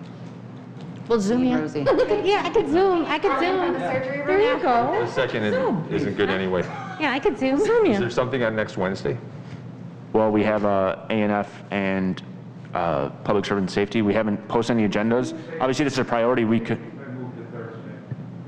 well, then Wednesday evening would work. I'm not available next Thursday not night. Is either. there a possibility we could do it Wednesday? Yeah, that's what Wednesday's. Right, so Wednesday's available now is for that, so if that I will be under the knife on September 1st. Oh, that's Rosie has surgery. Oh, sorry. So what is, How about Monday, the 30th? I mean, it's faster, it's sooner, it will give us time to get everything on the agenda. I still can't, I have to go under quarantine. I think there's meetings on Mondays. Monday, the 30th? no, there's no meeting on, I'm not in town next Monday. Looks like Thursday. Tuesday, the 31st? Because I can't make it, and Mr. Porfirio Neither can Rosie. Yeah, I have to be in quarantine from Sunday on. And So can't, you can't be there next week at all, then? no, not, Okay. no. we could post it as And a Zoom trustee meeting. Reinders, can she just do Zoom with us then? Yeah, we can set up the Zoom for, remote participation, September 1st. which is the Wednesday? That's Wednesday. No, September 1st is when I have my surgery, guys. Yeah. Oh, September 2nd. Right, that's what I was saying, the Monday. The second is not September available. 2nd is Wednesday. And September 1st is Commissioner Wednesday. Right. Porfirio can't make it on that Thursday. Well, you're having surgery anyhow, so you can't do it. Yeah, I'm having surgery on the 1st. Beth, you're out of town on the 30th, correct? Huh? The 30th, yes. With the 31st, or are you out of town? Tuesday? I'm out of town on the 30th. What about the 31st? I'm in town. Trustee Consolino, are you available the 31st? What day of the week is that? Tuesday? Yes. Trustee Laha, are you available? Yes. Mayor Yukich? Yes. Eric? I'm good. Okay. Trustee Pazmuno, you're gonna have to give up those tacos. No more Taco Tuesday. It's worth it. I'll be here. Nice. The date again? Can we cater the meeting? August 31st. You're in quarantine, but you'll be available on Zoom? Yeah, I could do Zoom. Yeah, I have. And Trustee Fialco? August 31st? Yes, sir. August 31st. I didn't hear. Is Commissioner Porfirio available on August 31st? Tuesday?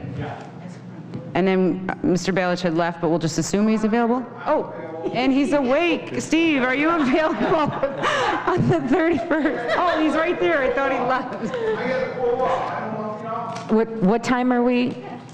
Just want to make sure, are you available? Okay, what time would you guys like to meet? What 5, about, 6, 7? I suggest we Public start Works? early. Early. Chris, I'm sorry. what about Public Works? Our Public Works? Oh, I'm sorry. Mr. Woods, are you available? Perfect. Why don't we say, Brent said 6? Is 6 good? 6. Could we do it at 5? Is everybody okay? I'd like to start earlier than later. That's fine with me. Okay. Is 5 okay? Mr. Portfolio, he's shaking his head no. No? 5:30? 5:30. 5:30, 5:45? Okay. 5:30 August. Auctioneer. I know, right? Okay. This is how sausage is made. August 31st at 5:30 at the Village Hall. Got it. Okay. Right, there's something I else. didn't do There's a Zoom. motion I to never adjourn. did Zoom before. Okay. Oh, okay. All right. We're not going to have an executive session tonight. It's We been still got K4.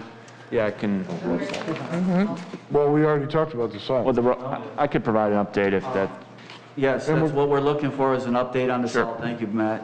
So, for some time, the village has been engaged with Frankfurt Township, a co-op that of several townships for road salt purchase. That co-op has run into some issues with timing. They don't plan on going out to bid until the end of next month, so that, for the reasons that Supervisor Balich had said, we have concerns about that. We also do have about 1,000 tons of salt in our possession currently in the salt dome. So for the first storm, I think we're confident in that ability. Now, Director Woods and Director Salamovich have been working on setting up purchases with other suppliers. We're finalizing the cost estimates of those, or the costs of those purchases, really within the next days or weeks, and would bring that forward to the board, hopefully at one of the September meetings for a purchase. So I feel very confident that we will have the necessary salt to prevent any accidents. Mr. Woods, do you have anything to add to that? I'd like Matt just to answer one question before Mr. Wood starts, though. There's 2 different styles of salt. Yes. And I don't know the percentages that we order in each, but do you have those 2 types of salts? One melts ice quicker than the other, I understand. Do we have both types of salt? And if we do, what percentage is what percentages are we at? I believe that the salt that we have is all treated in the dome currently, and that is the type of salt that we used last season, or that the road district used last season. It works at a lower temperature. You're saying comes at a the higher dome cost. that we have already, but the stuff that we just purchased, Well, we haven't purchased yet, but that will be treated.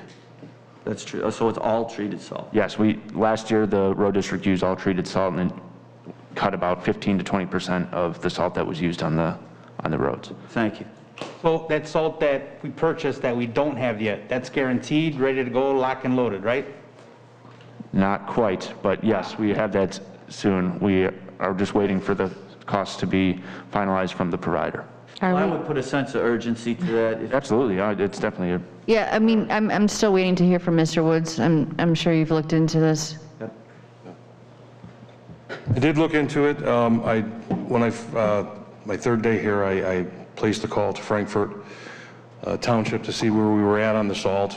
They advised me they were going out soon to bid.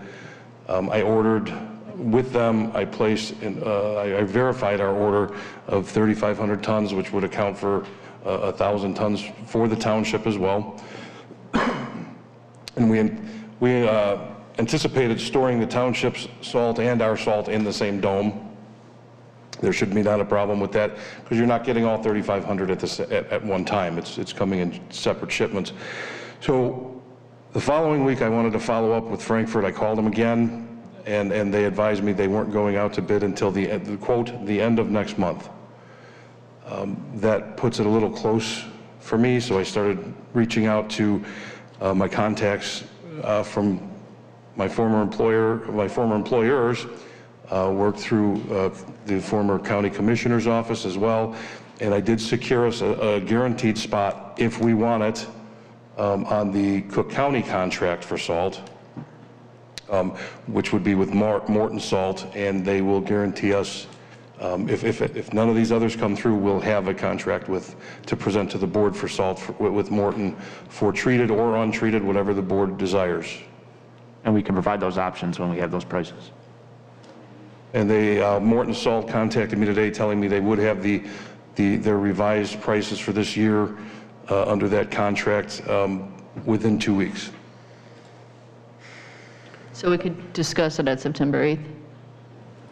That's, provided they get it to me, that's when they tell me they will. Mr. Woods, just out of curiosity, just for my knowledge, how far in advance in the season do you typically have to order something like this, especially a specialty product that's treated in advance in the season? So is that something you would order like first quarter? I've done it when my first year in Willow Springs. We didn't wind up doing it until June or July because it hadn't been ordered by the previous administration. Following years, we advertised. We went out. We either latched on to the county or the state's contract, and that's usually done in the early part, the first quarter of the year. Are we going to be stuck paying a premium? Not if we go to the county's contract. The county's contract is set already. And when do they originally set? You said that they're still working on it? Well, they're working on every year there's a built-in increase. Even when you have a contract with a salt company, there's a built-in increase to account for their cost increases, but it's usually not a huge increase. The last price for Morton Salt for the treated salt was $65 a ton, which is about $20 a ton, I believe, less than the township paid this past year. Okay, thank you. Any other questions for him? Okay, and then we can discuss the rest of it on the 8th? You did say that we weren't going to have an executive session, is that correct? No. We're not. However, I know that it was requested to be on the agenda, so I do have everything here and available. So if any trustees have any questions or would like to meet with you individually, I'm happy to go over everything with them. Okay? Thank you. I'd like to ask Eric one question before we leave. When it's asked to be put on executive session, does the mayor have the authority to cancel an executive session when a trustee asked for it to be put on executive session? Or is that something we would have to vote on to take it out of executive session? I'm not understanding. You mean as of right now at 10:15 and he's saying we're going to move on, or are you talking about like not having the executive session? We got it on the agenda to go into executive session. Right. Not that I feel like it, but I'm asking about procedure here. Gotcha. Is it something that we should be talking about as trustees, whether to take it out of executive session, or is it the ultimate authority of the mayor to be able to do so? It should be a discussion. Okay? And I think that's what he was bringing up, saying that we've had... No, he just said we're not going into executive session. That's why I asked the question. Because of the time that we have involved in this tonight. Jordan, there you could, I understand, but that's not the way it was addressed. So maybe we could address it that way then? Absolutely. I think the discussion, as the mayor was pointing out, I mean, he not going into executive session and maybe bringing, he had indicated, I thought, bringing it up at the September meeting. Maybe we have less on the agenda so that we have Put time. that past us, so. I'm throwing it out there. Okay. Yeah. So if you can switch that over to So the 8th. basically, are we saying, do we have a motion not to go into executive session? It would just be a motion to adjourn at this point. Okay. Do we have a motion? He's made the motion. Trustee Pesmino has made the motion to adjourn. So do we have, Second that. and all in favor? Aye. All opposed?